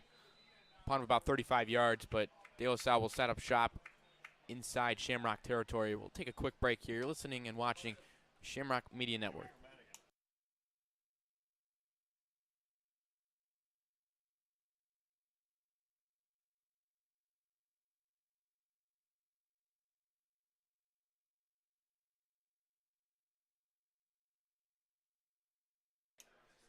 All right, back-to-back stops for the Shamrock defense. They want to keep it going. Got to get the ball back and move it down the field. Drogosh all by himself in the pocket right now. SEC going the nickel set here. Drogosh looking for the bubble screen. Rhett Rozier dropped it right through his hands and incomplete. Brady Drogosh's pass intended for Rhett Rozier was incomplete.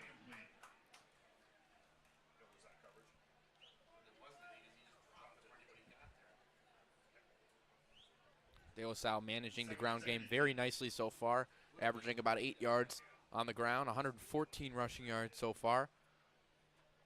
And through the air, Drogosh 5 of 9 for 56 yards.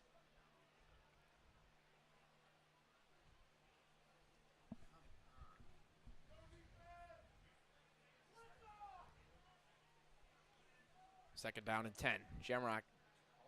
Drogosh standing from the Shamrock logo at midfield. Quarterback draw.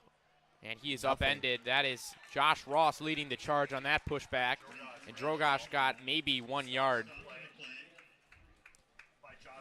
Catholic Central's doing a good job right now of containing Drogosh, especially after those first couple drives where he was just gaining 5-6 yards without getting touched. See if they can continue it here on this 3rd down. Stone Chaney checking into the game. He had a strip sack against U of D earlier in the year. Bouncing back from injury, he missed the first 3 games of the season. They need him to be a playmaker off the edge.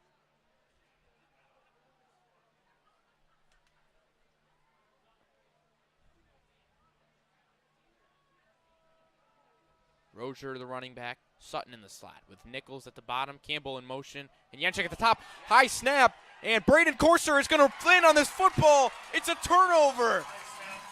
Braden Corser. That is what the Catholic Central Shamrocks needed. They needed to contain this De La Salle offense until they made a mistake. They've been prone to errors this year, and there's one of them. The bad snap sent over the head of Brady Drogosh and recovered by the senior captain. I believe the center, Terrace Turner III. Just put a little bit too much juice on that. Drogosh is about 6'4", but couldn't handle that one. And now 3 minutes and 20 seconds for Catholic Central to move the ball down the field and get on the scoreboard. Got to start with these short chunk plays. You got to get positive yardage. They've been going backwards time and time again. Moragan lines up at the bottom of that front 5. And Lions will get the carry to the left side. Stiff arming off one, staying on his feet and getting out of bounds. Pickup of 3 yards. That was a long 3 yards right there, bouncing it all the way to the outside. Looks like he might have broken it, but just ran out of room on the left side.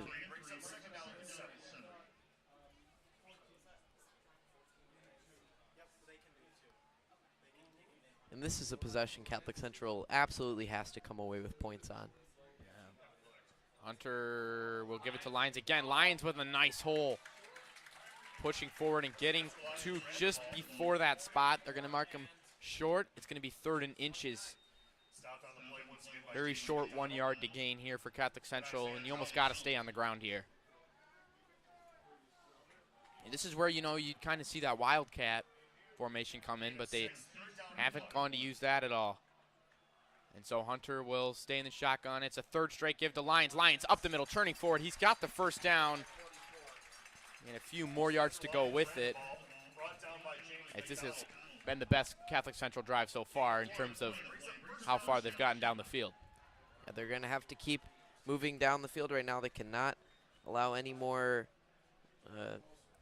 just mishaps on offense. No fumbles, no sacks, especially for number 88. Yeah, they seem to have gone with an extra tight end to guard him. Hunter drops back to pass, throwing deep for DJ Lee, and the pass is incomplete. He tried to go up over top of Isaiah Jones and unable to bring it down. Maybe some contact there on Lee. Thought maybe they'd call offensive pass interference. And Moragan was trying to get a holding call. But they'll reset. It'll be 2nd down and 10 from the Pilot 32-yard line. Yeah, good throw there from Skylar Hunter on that deep ball. What you want to do when you have a physical receiver is make him make the play, and just DJ Lee just couldn't bring that one in. So they reset on 2nd down. Hunter, quick throw out, and the Seaman Blakita is lit up. Kondakai Sherman Jr. coming right off the edge and popping Blakita for a loss of 5.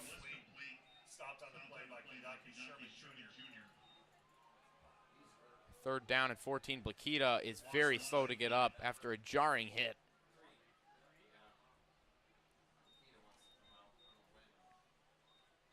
So rushing in for Catholic Central, Dylan Young. And this is a must throw down. You're outside of field goal range still. Whether you try and keep this on the ground to get some short yardage, I do like how they're managing the clock here. They're making it very hard for De La Salle to have a chance to score points after. De La Salle did not want to use a timeout after that play. Hunter will drop back, and he's going to step up.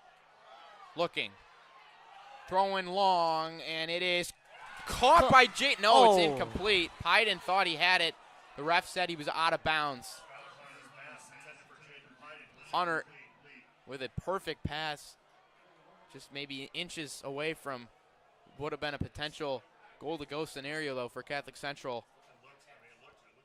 Looks like they're going to keep the offense on the field, and I don't blame them right here. It doesn't really make sense to punt it from the 32. Just Batiguin hasn't really been consistent from farther than about 35 or 40 yards. Yeah, and so this is going to be your vertical shot here.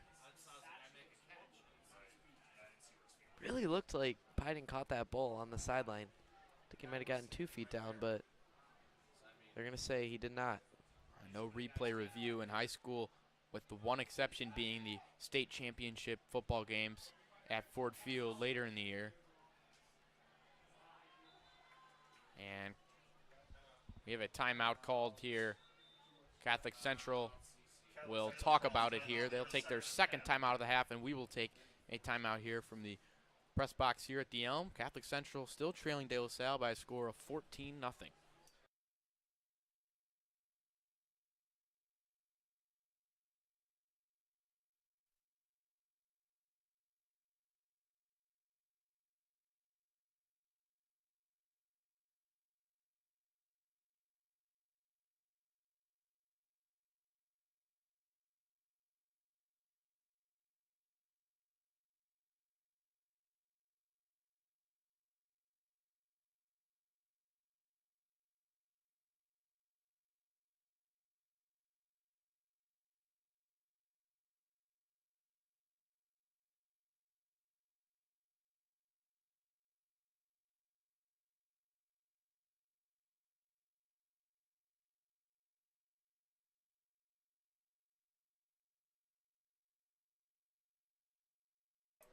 All right, so a big 4th down and 13 upcoming for Catholic Central. They want to get points before the half.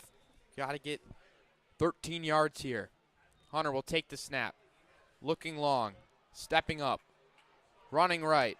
Going to chuck it deep downfield for Blakita, and he is going to make the catch. No. Out of bounds. He got it is crushed incomplete, and there is no flags. Yeah, that was one of the most blatant pass interferences that has not been called I've ever seen. He was hit by 2 guys when he's trying to come back to the ball. I don't know what the referees were watching on that play. Normally the rule is if the defender does not have their head turned.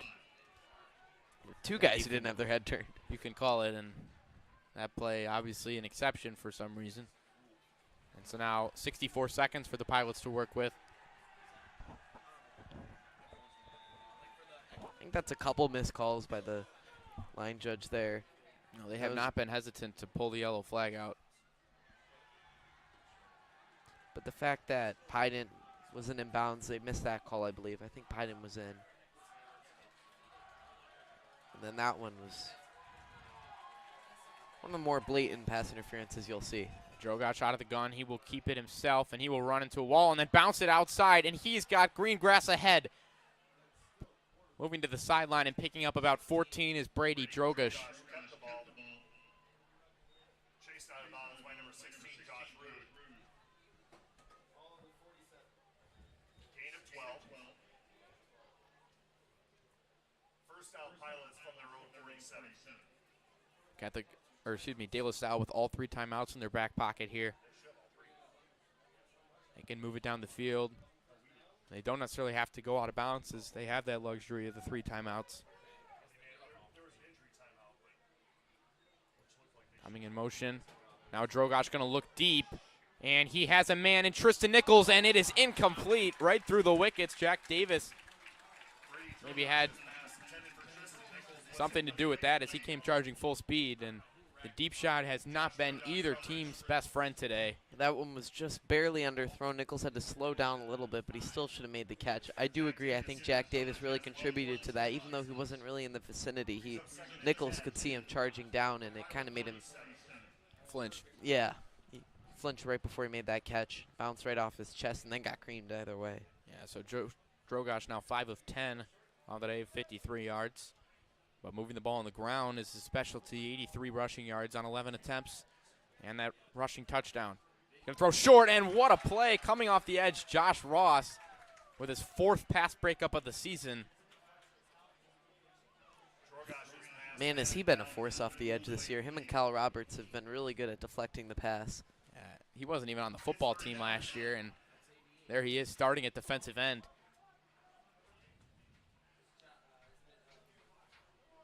If you're wearing 88 today, you're having a good day. Yeah, him and Mergen. So 47 seconds.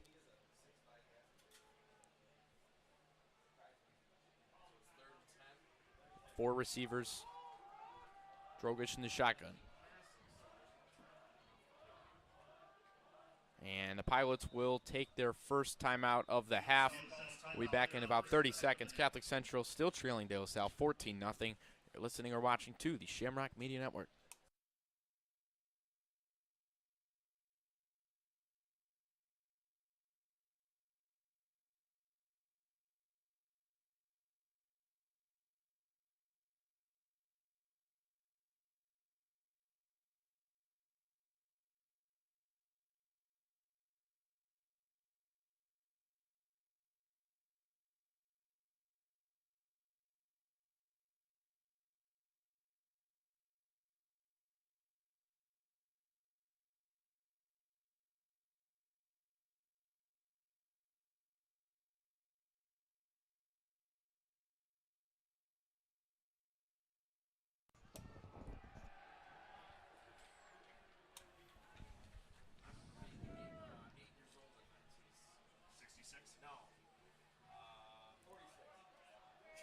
So here's a 3rd down and 10 for the Pilots, just outside midfield, trying to add to their 2-touchdown lead.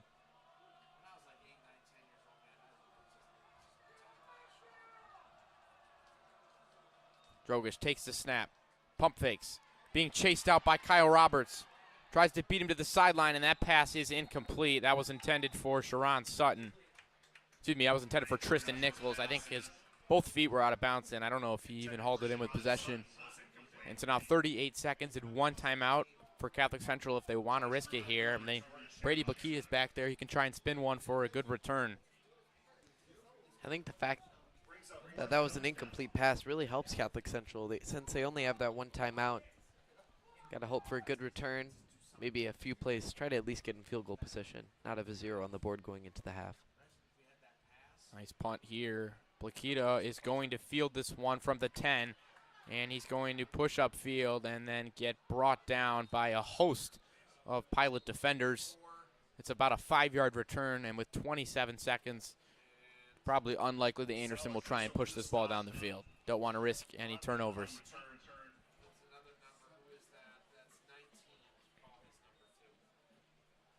Along with Brady Pellegrom.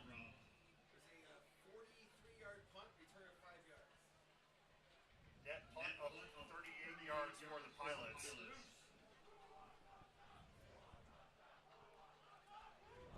First down, Shamrocks from their own 15.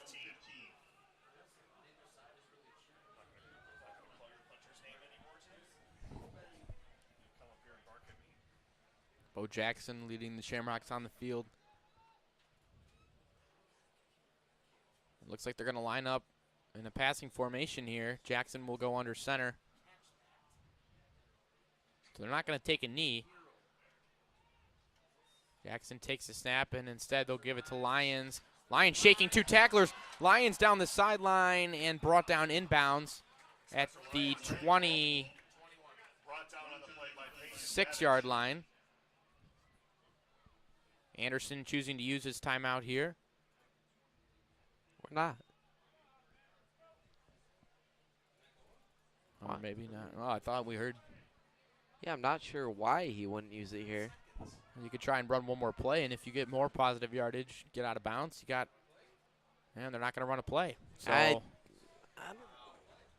okay. Pretty conservative approach so far tonight for Catholic Central. They will get the ball to start the second half. And so Catholic Central will get the ball to start the second half. They trail by a score of 14-0 in the first half. Brady Drogas and Rhett Rozier adding rushing touchdowns, and for Catholic Central, just under 40 total yards, as they're going to need to right the ship at halftime. We'll enter a break. 14-0 Pilots. We'll be back in about 15 minutes. Please enjoy the halftime show brought to you by the Detroit Catholic Central High School Marching Band.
Ladies and gentlemen, presenting under the direction of Mr. Logan Bonathan and led on the field by Senior Drum Major Michael Arisman and Junior Drum Major Robert Minnick, the Catholic Central High School Marching Band. For today's Boys Bowl show, we start with the music of Clean Bandit, Pitbull, and the Killers. Enjoy Rather Be, Feel This Moment, Mr. Brightside, all followed by this year's drum feature. Drum Major, the field is yours.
Ladies and gentlemen, may I draw your attention to the 50-yard line of the Tom Mack Field.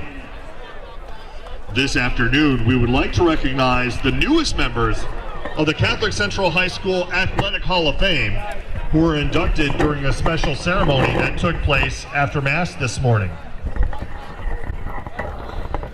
First, a two-sport athlete in both football and track and field, Don Homage earned All-State football honors.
All right, we're just about 2 minutes away from second half action here at the Elm. De La Salle leading Catholic Central by a score of 14-0. It is crucial, though, that Catholic Central will get the ball to start the second half.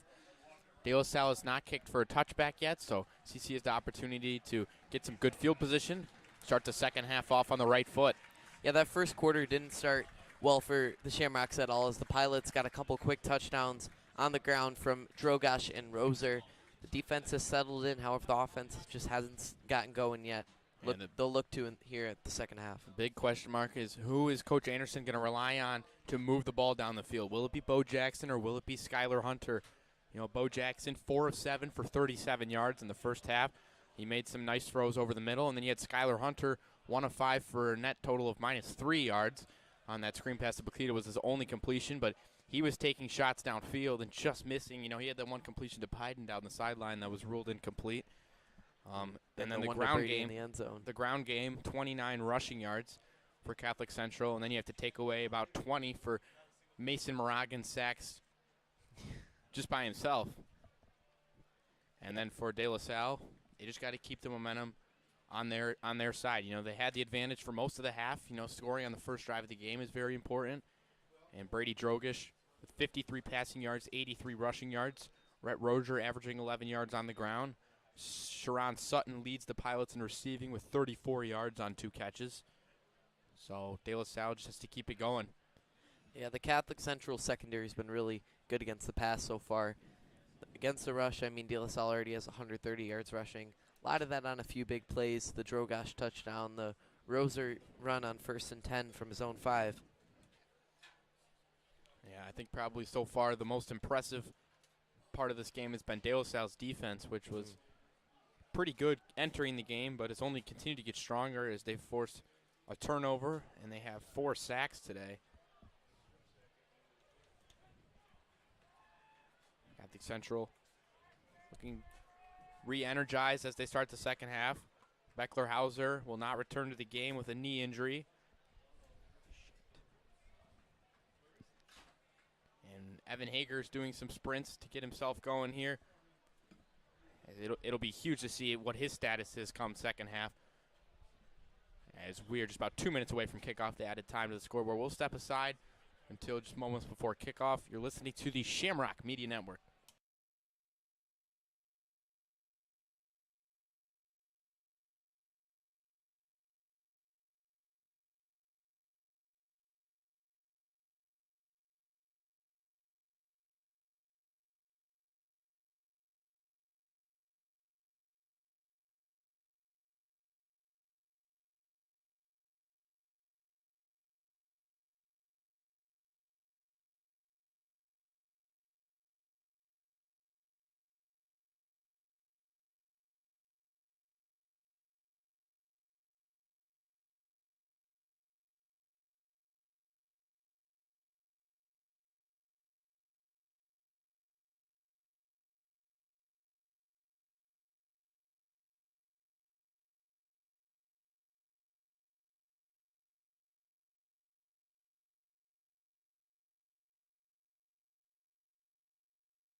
Pilots take the field for the kickoff.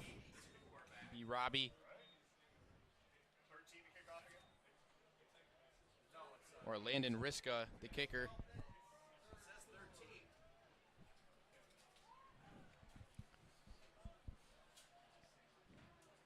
Once again, it doesn't look like Evan Hager's back there to return. It's Dylan Young. We saw Cam Lloyd have 2 kickoff returns. Well, he was back there on 2 kickoff returns. Looks like Dylan Young is going to see an added increase here. Good news is Blakita's in the game. He took a shot early on, but he was able to shake it off. Riska with a short line drive kick. Blakita will field it off the bounce. And finding space to the right side. Blakita cutting back upfield. And he is going to be dragged down from behind. What a tackle by an incoming Salle Grusa. Blakita was a freight train there and just able to get a hand on him as a Agrusa, and a very good tackle there. But it's a return of about 40 yards, going to get them at the 45-yard line. Yeah, I think Agrusa saved a touchdown right there. Brady Blakita had green grass ahead of him. He made a nice cut to get in front of a couple guys. And if Agrusa hadn't grabbed his jersey to bring him down there, I think Blakita would have been in the end zone. They'll mark it at the 43-yard line. Hager is the running back. That's a good sign. Bo Jackson is the starting quarterback for the second half. And the give is to Hager on first down, pushing forward and falling forward, picking up 3 yards on first down.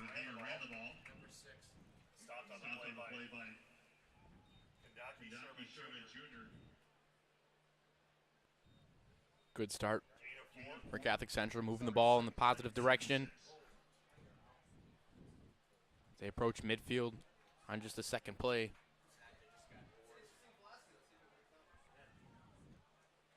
Jackson out of the shotgun. Another give to Hager. Hager pushing his legs forward. He's going to get over that midfield marker and stopped about a yard shy of the first down.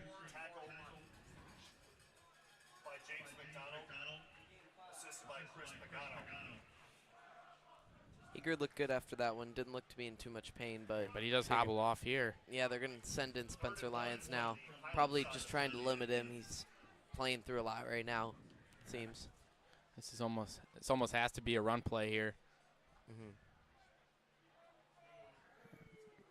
Shamrock offense with some confusion. They will give it to Lyons. Flag comes in.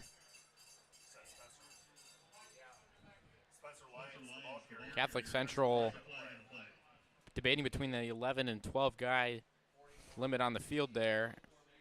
And they're going to have illegal formation on the offense here as they did not have enough players on the field. And so on 3rd and 1, you cannot have a penalty. Now it'll be 3rd and 6 for the Shamrocks. Makes sense to decline that one. Of course, you do not want. If it had been 4th and 1, Shamrocks would have gone for it. De La Salle taking the safer route, making it 3rd and medium.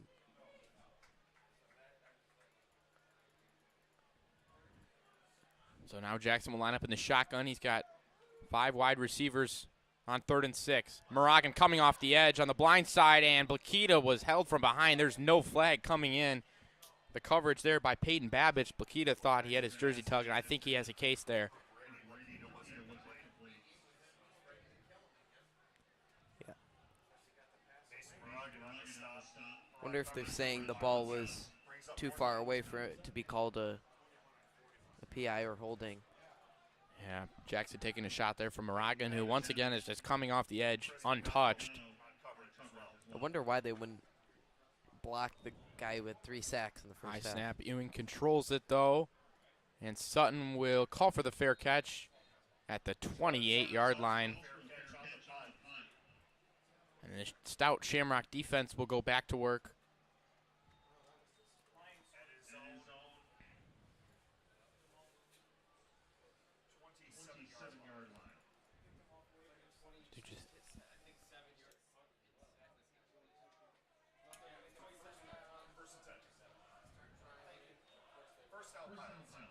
.10:07 to play, 3rd quarter, early going. 14-0. Pilots have the lead that they've had for most of this game.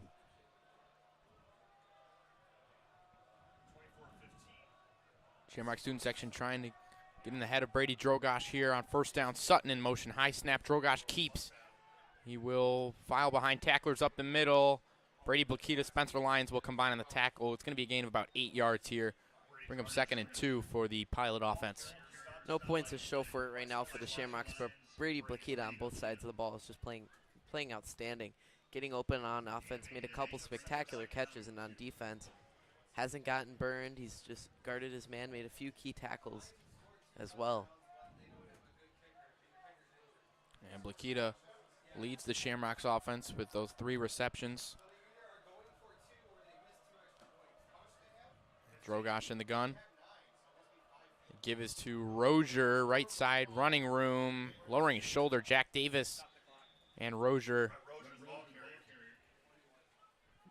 Nice firepower there going.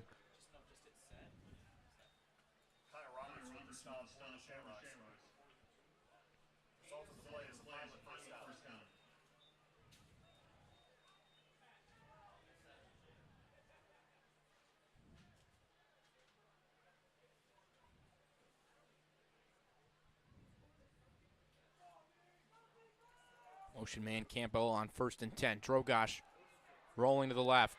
Now going back to the right side, heaving it, and it is caught by Rozier. He muscles it away from Spencer Lyons, and he spins off 2 more. And just like we talked about before the game, Rozier's going to take at least 2 guys to bring him down. Fantastic concentration by Rozier to make that juggling catch, and he gets up and gets 5 more yards. Yeah, wasn't a great throw by Drogosh. I mean, running to his right off his back foot, fires it over, but Rozier makes a spectacular catch, breaks away from 2 tacklers, takes another 3 to bring him down. What a play by Rhett Rozier. Gain of 22. And now we have a flag coming in from the far side. The line judge, De La Salle, will be moving it back. Offsides on the offense.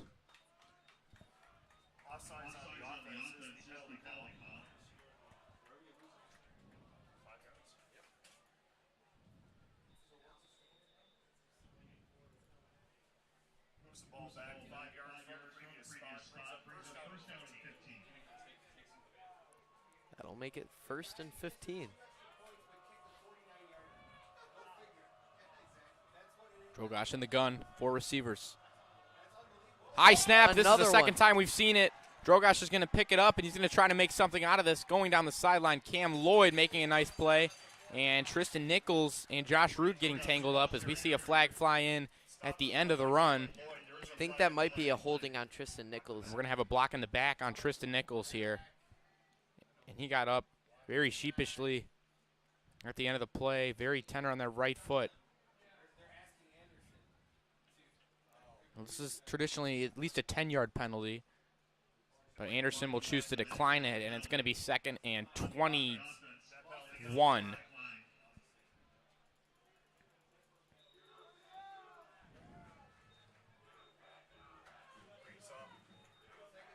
Under 8 to play in the third.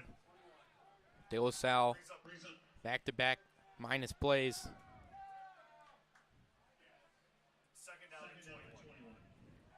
Shamrock secondary got to stay strong down here. Drogosh is going to try and force the ball downfield. In the shotgun, taking the snap, working the screen pass to Sutton, the right side. Catch is made. And there's Courser and Lloyd in on the stop. Not much room there for Sutton. Shamrocks kind of played back. Weren't really pressing there on Sutton. Able to get him after a gain of about 4. And so 3rd and 18 upcoming, and if there's any time for Catholic Central needing a stop, you cannot let De La Salle get 18 yards here. Can't. It's a must stop for the Shamrocks. Need to get the ball back, try to get as good a field position as they can.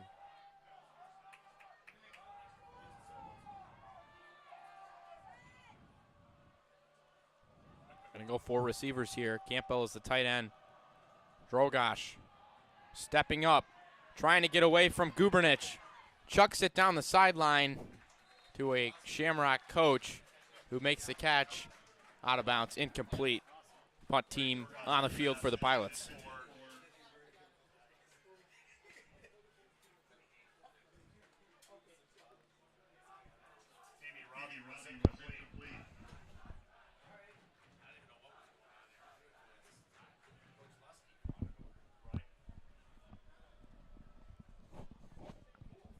A disappointing drive for De La Salle. Had some promise.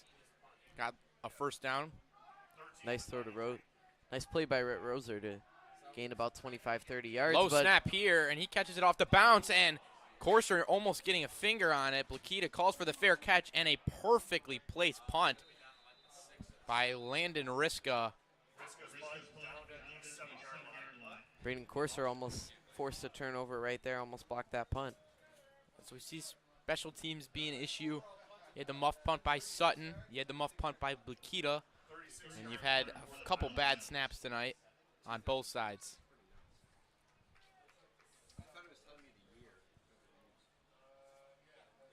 So it was 6:32. Playing the third quarter. Catholic Central still searching for the first score of the game.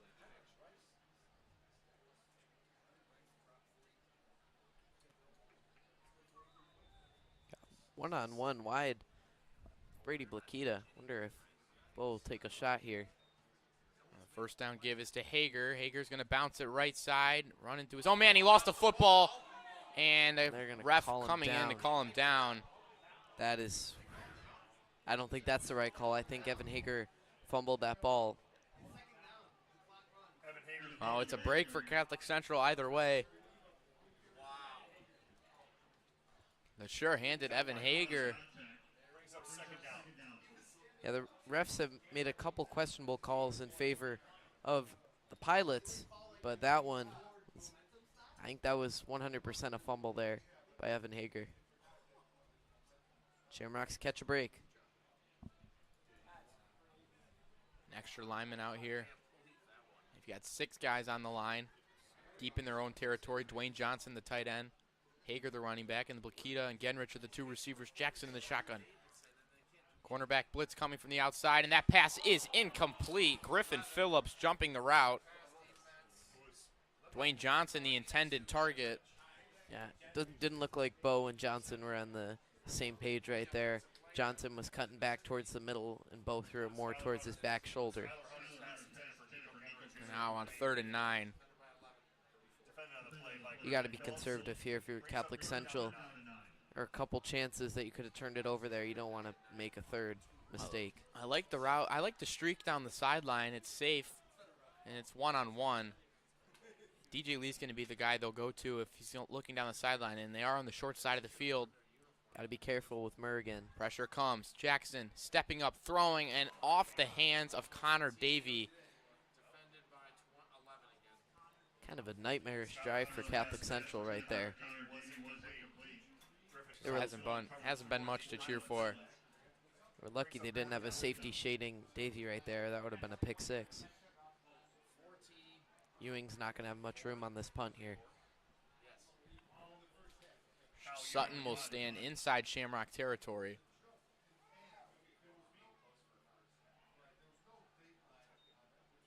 Ewing gets the snap, and it's a short punt. Sutton might have touched that. No indication from the refs. And this ball will be down at the 44-yard line. It's a punt, good for about 36 yards, 38 yards.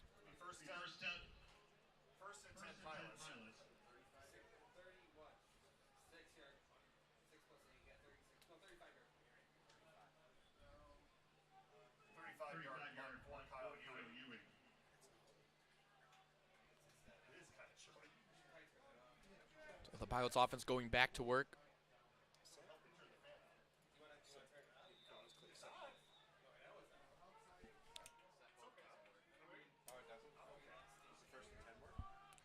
Drogosh in the shotgun on 1st and 10.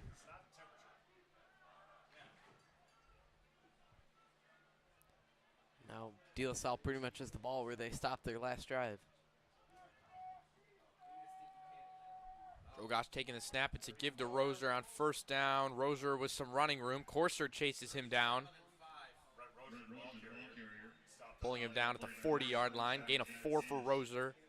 He's had a pretty solid day. 6 carries for 55 yards and a touchdown. You add in 29 receiving yards.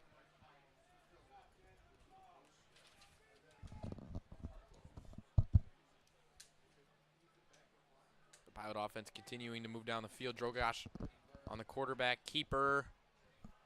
Scampering forward past the marker. Past the line to gain. It'll be 1st down and 10 for the Pilots. It's a dangerous situation for Catholic Central. You cannot allow a score for De La Salle, especially when you do not have any points on the board. I'd say the defense is doing more than enough right now in terms of points. This is a De La Salle offense averaging 50 points a game this season. Catholic Central has managed to hold them to just 14 as another handoff to Roser here going for nothing. JoJo Massey was the first one to get to him. Spencer Lyons also in there.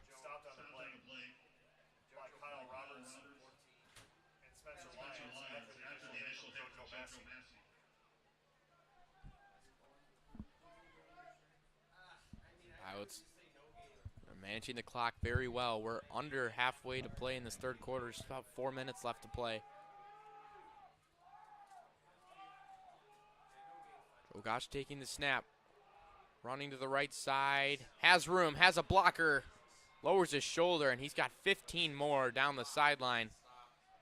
Moving the ball into the red zone. And this is a very classic situation. I know you've watched a lot of football. When an offense just can't get going, the defense is playing well, but just time and time after again has to go out after 3 and outs or very short possessions. They're going to get tired. And right now it looks like this Catholic Central defense is getting tired, and they're trying to rotate players in, but looks like De La Salle is just winning at the line of scrimmage right now. yeah. Another high snap. Rozier getting the carry on first down. He'll fall forward to the 15-yard line. More positive yardage, though. Gain of 3 for Rozier.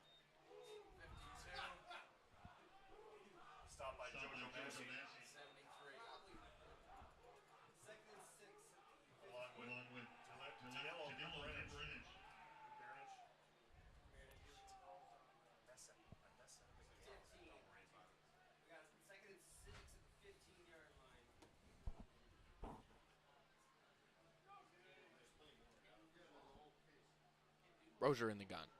Taking the snap. Running left side. Finding space and finding the end zone for the time being. As the sideline judge is going to come in, and this is going to come back as we have holding on the offense. Yeah, Josh Rude just didn't even have a chance to make a play. He was just held. That'll bring it back.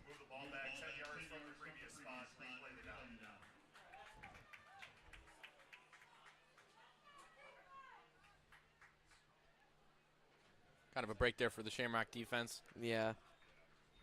But Rude didn't even have an opportunity to make a yeah. play there.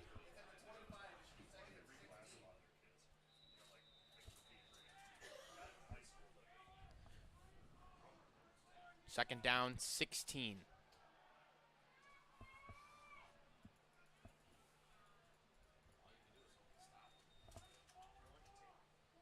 Drogish in the gun. No passes yet on this drive. They've gone with 6 straight runs.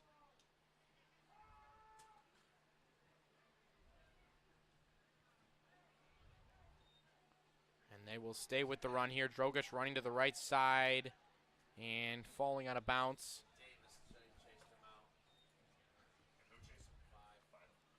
Looked like that would have been a loss there, but got about 3-4 yards out of that. Yeah, good blocking by the wide receiver on the edge, Jackie Anichek. Pushing Cam Lloyd out of the way and giving his quarterback space to get the extra yardage there. And it's going to be third down and 13. See if the defense can come up clutch once again. Third and 13. Drogish takes a snap. In the air to throw, and the pass is intercepted by Cam Lloyd. Lloyd with green grass ahead to the 40.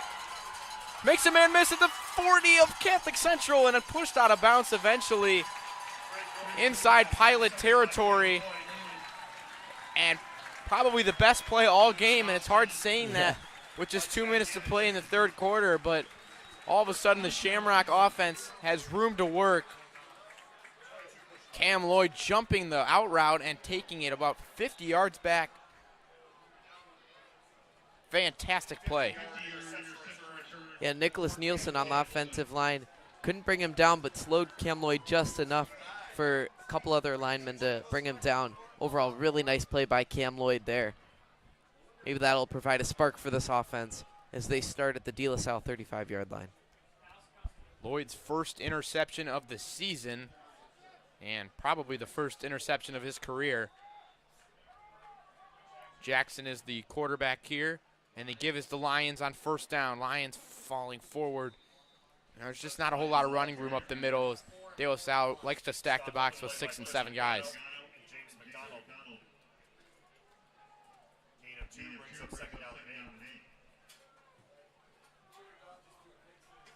Like to see if Shamrocks decide to throw the ball here. I don't see a reason why not to. Yeah, they've been very hesitant to throw the ball in the early downs. They wait till the third down in 10 situations to let it loose. You got to get points on the board, though, and clock is ticking. 1:46 to play, and we've got a penalty.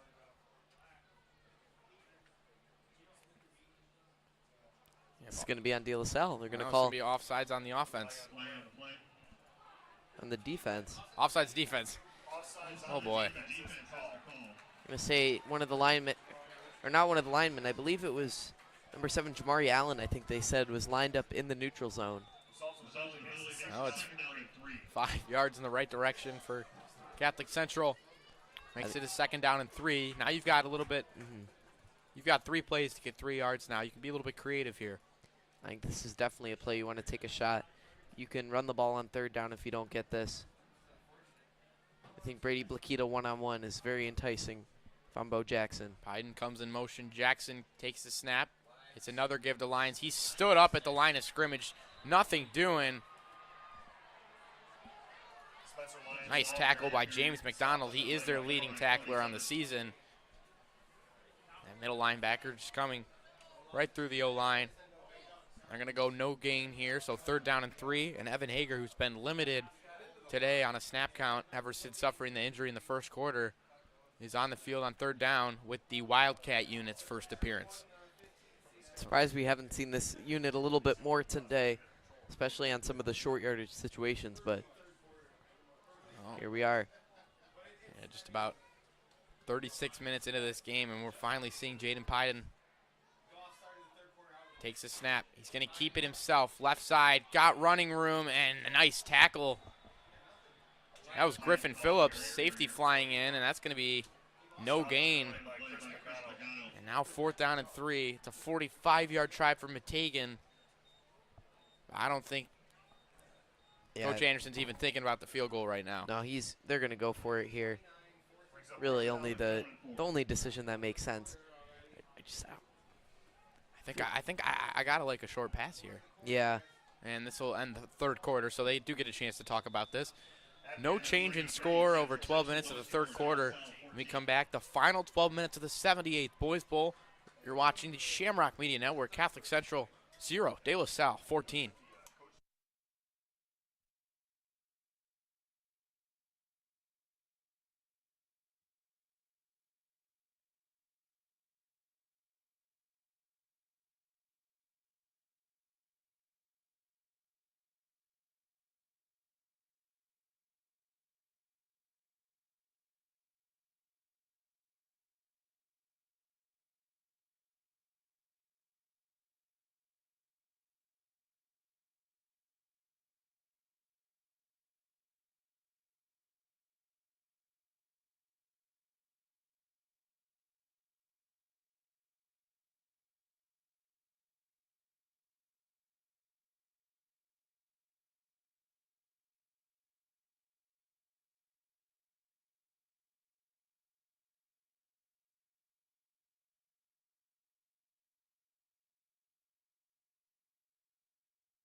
Fourth down and 3, a chance to make it work with the Cameron Lloyd interception. Piden still in the game at quarterback to start the 4th quarter.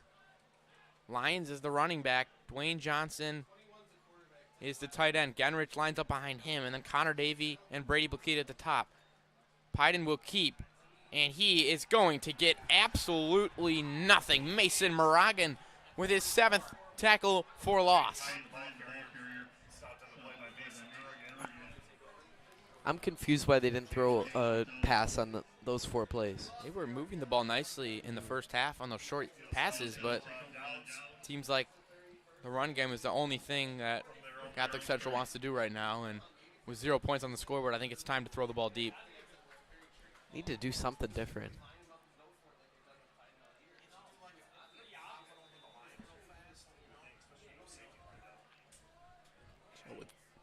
Will be De La Salle once again, and Catholic Central cannot capitalize off the turnover. They're risking a 7-game Boys Bowl win streak as Drogosh with a spearhead run up the middle for 8 yards on 1st down.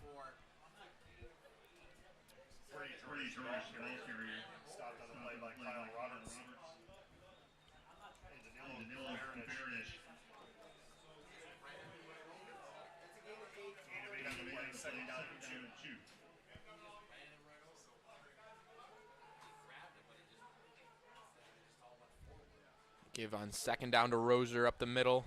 Corser and Jack Davis combining on the stop there. De La Salle moves the chains.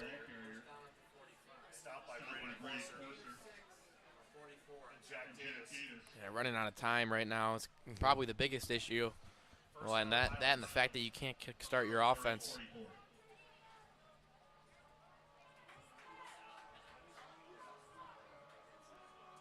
Sutton on the sweep. Picking up 5. Out of bounds just behind midfield. 48-yard line. Sutton looked like he was going to be brought down in the backfield right there, but nice play by him to get about 7 more yards than it looked like he would. Gain of 5 on the play. Second down pilots from their side of midfield.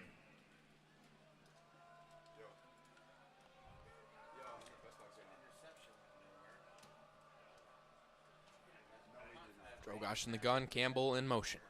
Taking the snap, handing it off to Rhett Rozier, who finds a nice hole up the middle and battles 2 Shamrock defenders, picking up the first down, a gain of 7. You could tell the Shamrock defense is just worn out right now. Been on the field for so long. I think 75% of the game. Yeah. And they're just crumbling right now, and De La Salle's just going to keep pounding it in the ground.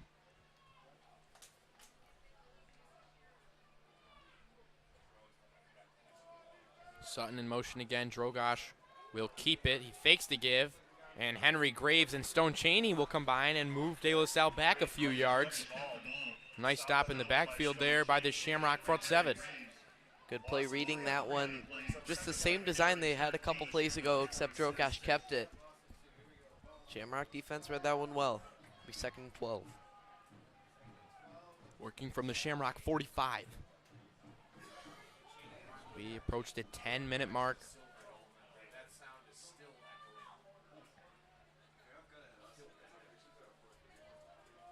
Drogosh in the gun, taking the snap, rolling right, throwing over the middle, and the pass is caught. Wrestling it to the ground is Caden Campbell with Jack Davis on his back. It's a nice completion of 23 yards. I don't know how Caden Campbell held on to that ball. Jack Davis hit him with all his force. The gain of 19, correction. Nice play for him there. Drogosh up to 97 passing yards on the day, and a give here to the running back Rozier on first down, and he puts his head down and goes to work, and he's got a first down. If you had told me before the game that Drogosh would have under 50% completion, under 100 yards passing, and Catholic Central would have been losing the game, I wouldn't have believed you. This defense has been phenomenal for the Shamrocks. This offense has just not gotten going. Drogosh keeping on first down. Stumbling forward. A few tacklers there to greet him.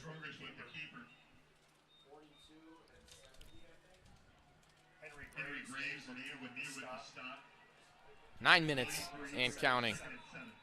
And we have a timeout.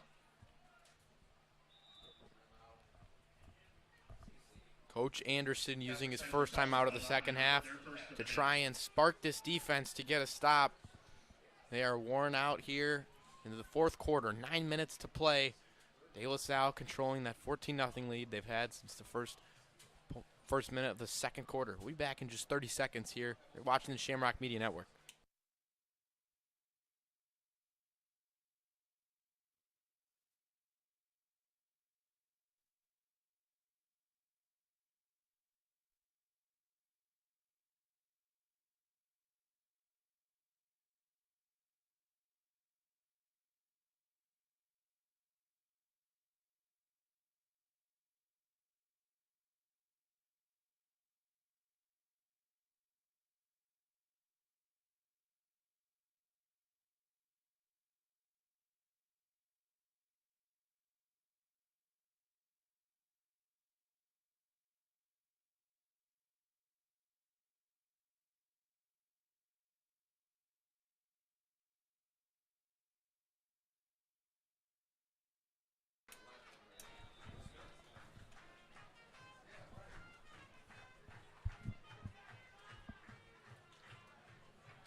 All right, Back from the timeout, 2nd down and 7. Drogish with the give to Rhett Rozier, plowing forward and getting down to the 6-yard line. They'll mark him a yard short of the first down.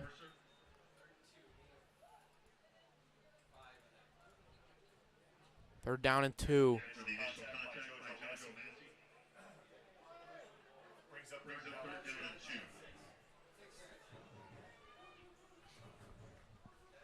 Drogish keeping 3rd and short, and Catholic Central not able to keep him out. And he breaks the play into the goal line. 2nd rushing touchdown of the game for Brady Drogish. And the Pilots extend their lead. It's now 20-0 Pilots. 8:24 to play in the 4th quarter. Yeah, Drogosh just kept his legs churning when he got the snap there, all the way into the end zone. The Pilots up 3 scores. 20 runs for Drogish today, 123 yards on the ground, and in for his 2nd rushing touchdown of the game and his 10th rushing touchdown of the season. Hasn't gotten it going through the air, but man, this De La Salle rushing attack has been really unstoppable. Averaging 6 yards a carry for 220 total yards on the ground today. Landon Riska's extra point up and good. And the Pilots have a 3-touchdown lead. It's closing time for Catholic Central. 8:24 to play. They're chasing 21 points. We'll be back in just 30 seconds for the final 8 minutes of the Boys Bowl.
Riska to kick it off. Be interesting to see what Catholic Central decides to do. Skylar Hunter has not played a snap in the 2nd half. It's been all Bo Jackson. Kick by Riska is going to scamper out of bounds. That was Evan Hager, the nearest Shamrock, to the ball. And you do have a choice here of taking the ball at the 35-yard line, or you can move the Pilots 5 yards back and re-kick. It looks like the Shamrock offense is huddling up to go on the field. They're going to start at the 35.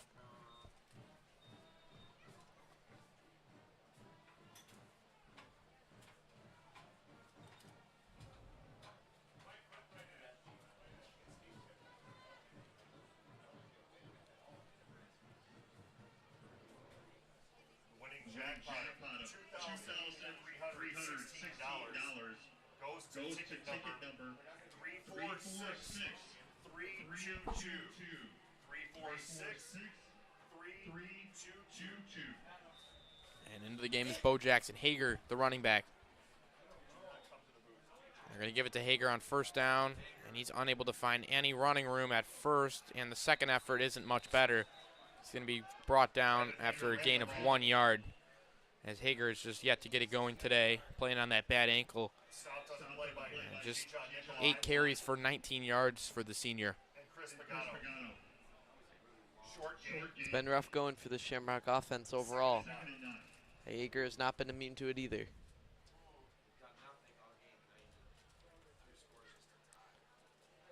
The farthest rushing play for the Shamrocks' great rushing attack today has been just 9 yards. As Jackson drops back to pass, throws a bullet, and Blakita brought down from behind, but the refs not going to budge here. That was the most blatant of the day. He had no chance at that. Blakita's starting to get frustrated, and I understand it. It's been so many times he's just been shoved to the ground trying to get a play. I mean, I don't I don't understand what the refs are seeing. It looks like he's making some friendly conversation with Jamari Allen, but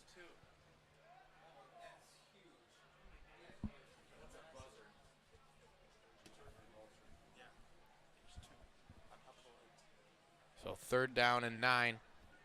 Catholic Central probably in 4th down territory with the clock winding down. Jackson going to take a shot over the middle. It was tipped at the line of scrimmage, and it falls incomplete as Jackson just 4 of 12 on the day for 37 yards. But the entire Shamrock offense has been held in check, and Anderson deciding not to go for it. He's going to bring the punt unit on the field. Don't really know what you have to lose at this point, but Once again, the winning ticket number needs to go to the south end of the field to claim your jackpot winnings. That ticket number, once again, is 346 322. 346 322. a kick by Ewing is fielded by Sutton at the 19. And he turns upfield to the Pilot sideline, shaking off one tackler and then being pushed out of bounds. That's a gain of 20 on the return for Sharon Sutton, the second. Sutton fields the punt from his own 19-yard line. Pushed out of bounds by Anthony Woodlock.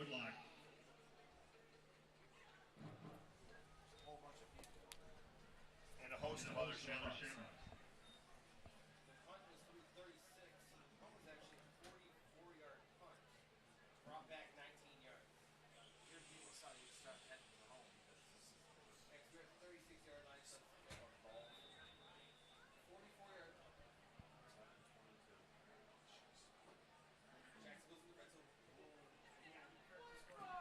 Drogosh in the shotgun to start this drive for De La Salle. 7:22 to play in this one.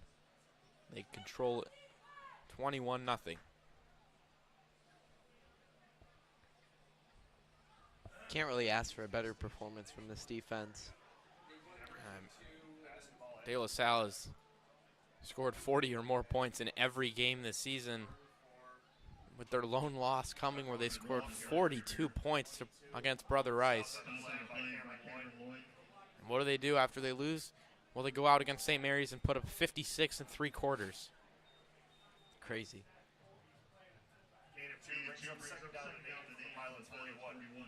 I mean, we were here doing the DeWitt game when De La Salle was playing U of D, and they had 49 points before halftime. I mean, just unbelievable. A truly special offense. Playmakers all over the field. Catholic Central's defense has stood up to the test today. I think you can hold De La Salle's high-powered offense to just 21 points. You have a chance to win the football game. They give here to Chauncey Shaw. Shaw breaking loose from Henry Graves and picking up about 7 yards here. 3rd down and short. Just overall, a really nice performance by the defensive line of De La Salle, especially Mason Murrigan. Just how much pressure they've generated. Haven't allowed Bo Jackson or Skylar Hunter to have any time in the pocket. We're seeing a lot of incompletions.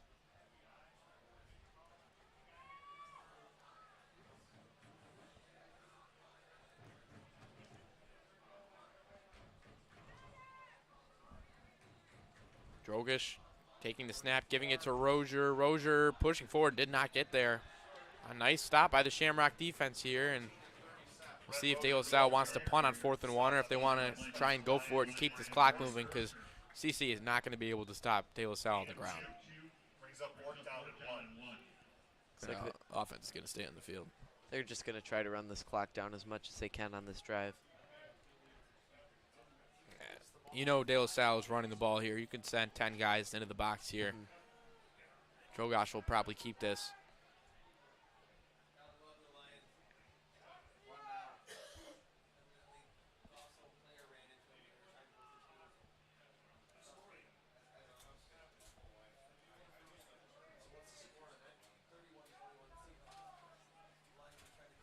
Drogish in the shotgun. Play clock got to be winding down here. And De La Salle will call their first timeout of the second half with 4:51 to play.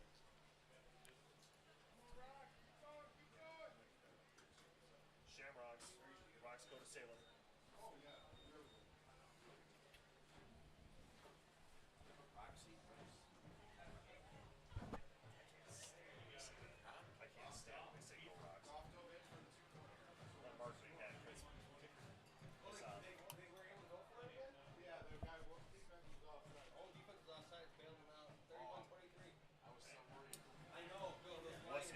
that winning 50-50 ticket number 346 3222.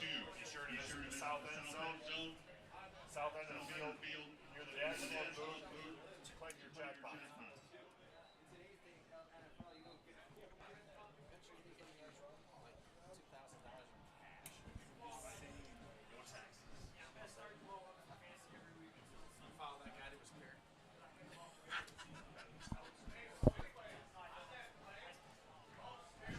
Little game update from around the NFL. Your Detroit Lions trailing the Seattle Seahawks with 6 minutes to play in the third quarter by a score of 31-23. Nice 50-yard touchdown run from Jamal Williams. Yeah, we thank you for joining us on this NFL Sunday. Not the best result for Catholic Central as we have early movement on the line. Flags flying, and De La Salle will have to move 5 yards back. And now you can think about bringing the punt unit on, and Catholic Central, I mean, you don't want moral victories, especially in a game this high stakes, but you'll take a moral victory here. We get the ball back, and you're able to move the ball downfield. You just want to put points on the board at this point. Yeah, the defense needs to. Sorry, the defense has done everything they can this game. Wow, holding on the offense, so even more. Well, this ref had the flag pulled out as the snap happened, so maybe there were 2 flags then. So 4th down and 11. And then Riska will punt it deep. The clock moving. Riska's punt is a shorter one, but it takes a nice De La Salle bounce all the way to the 17-yard line. It's about a 37-yard punt.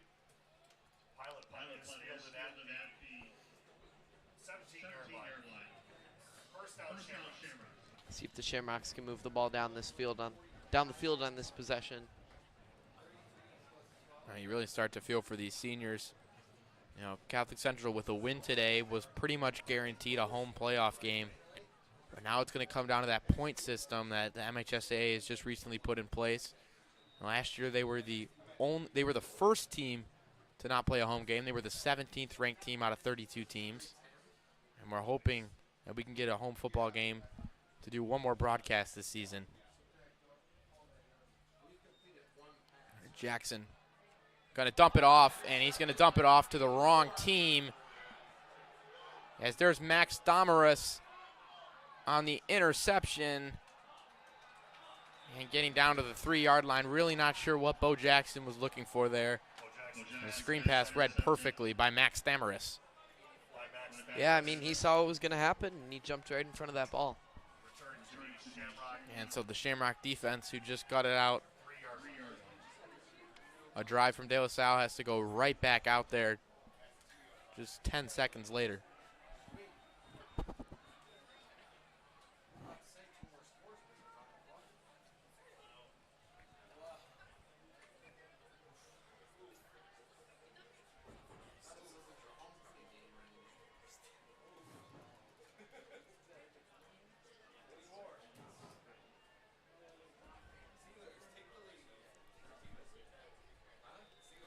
So the Pilots knocking on the door of their 4th touchdown of the game. It's going to be Rozier in the Wildcat shotgun here. He's going to take the direct snap and push forward. And it looks like he is going to be stopped just shy. Wow. I thought for sure he got in there. Now Roberts in there on the stop.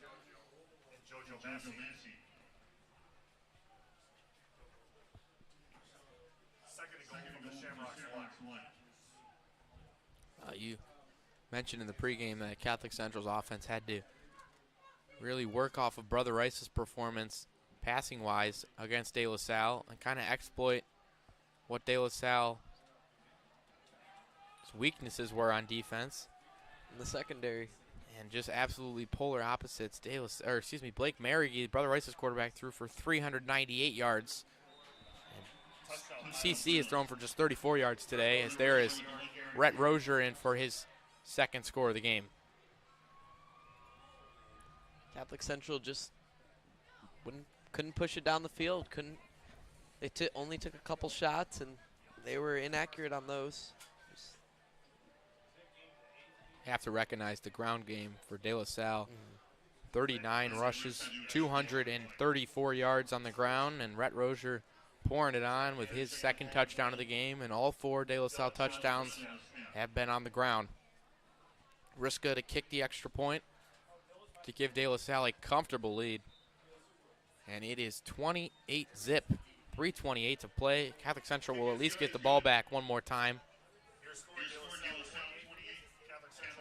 Could we see Braden Brothers?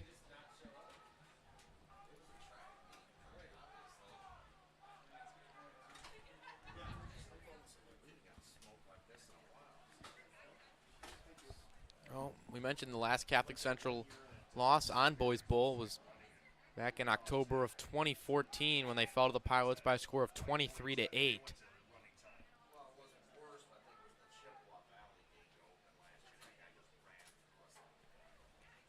I don't think there's been a game Catholic Central's just been beaten so badly since opening day last year. Yeah, you look at that. I mean, you look at the playoff game against West Bloomfield where they lost by 14, but they were in it for most of the first half. And when was the last time they've been shut out? It's been a while. You have to go back quite a bit to find when the last time they were shut out.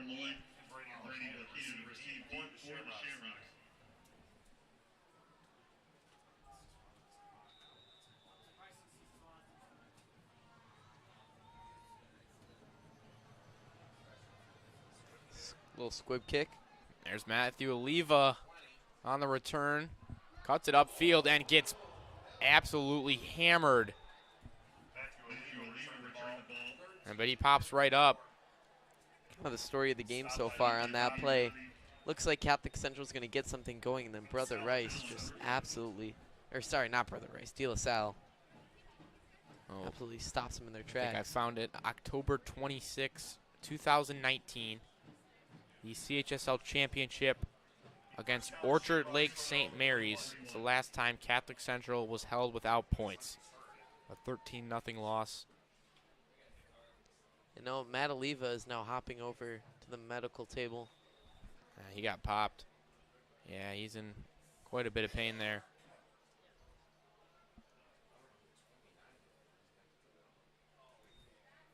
Skylar Hunter into the game. That's Lee Kruger on the give. And Krieger picks up about no gain. Got back to the line. It's over 1,000 days since Catholic Central has last been shut out. And the second team offense out here to try and make sure that doesn't happen.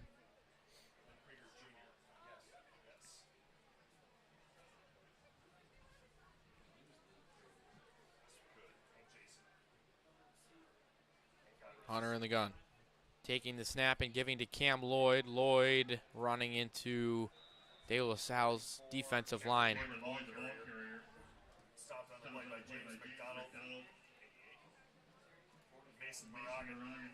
And you hear Moragan's name once again.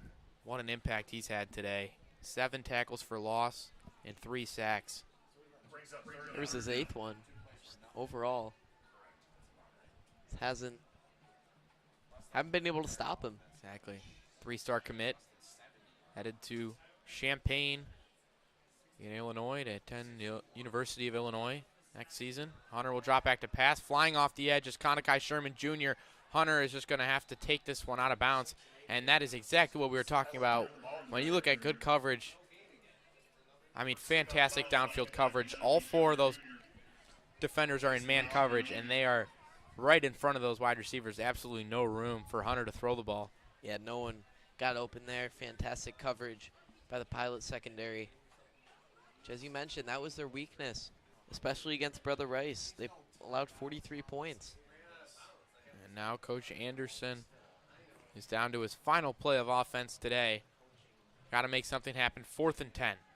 Hunter stepping up, throwing, and just out of reach of the outstretched arm of Andrew Kitchen.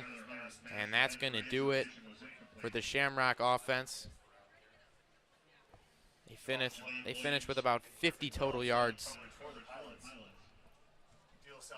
and 2 turnovers and no points, as De La Salle can now clinch the game with just 1 first down, which they will have no problem doing, averaging about 6 yards per carry.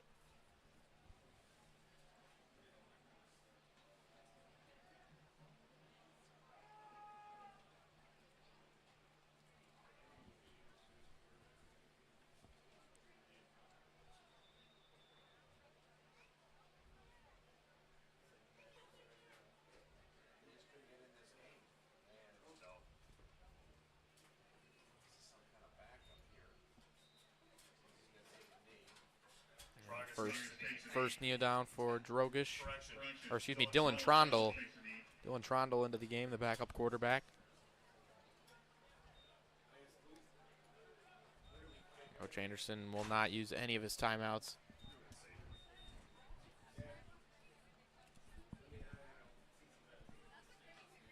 As the Pilots controlled this game steadily from start to finish.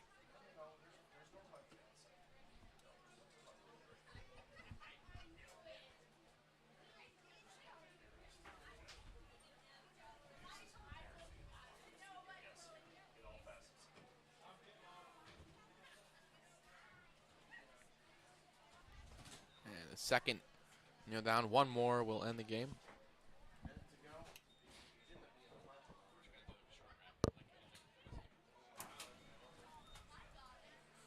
All right, with 1 more knee, this game will be over. De La Salle will win the Boys Bowl 28-0.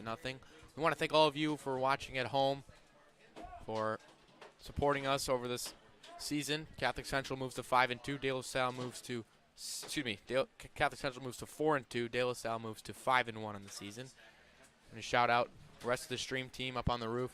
Drew Lytle and Gage Phillip on the camera. We have Hayden Saka and Adam Harake on stream. Joe Burke running the field cam.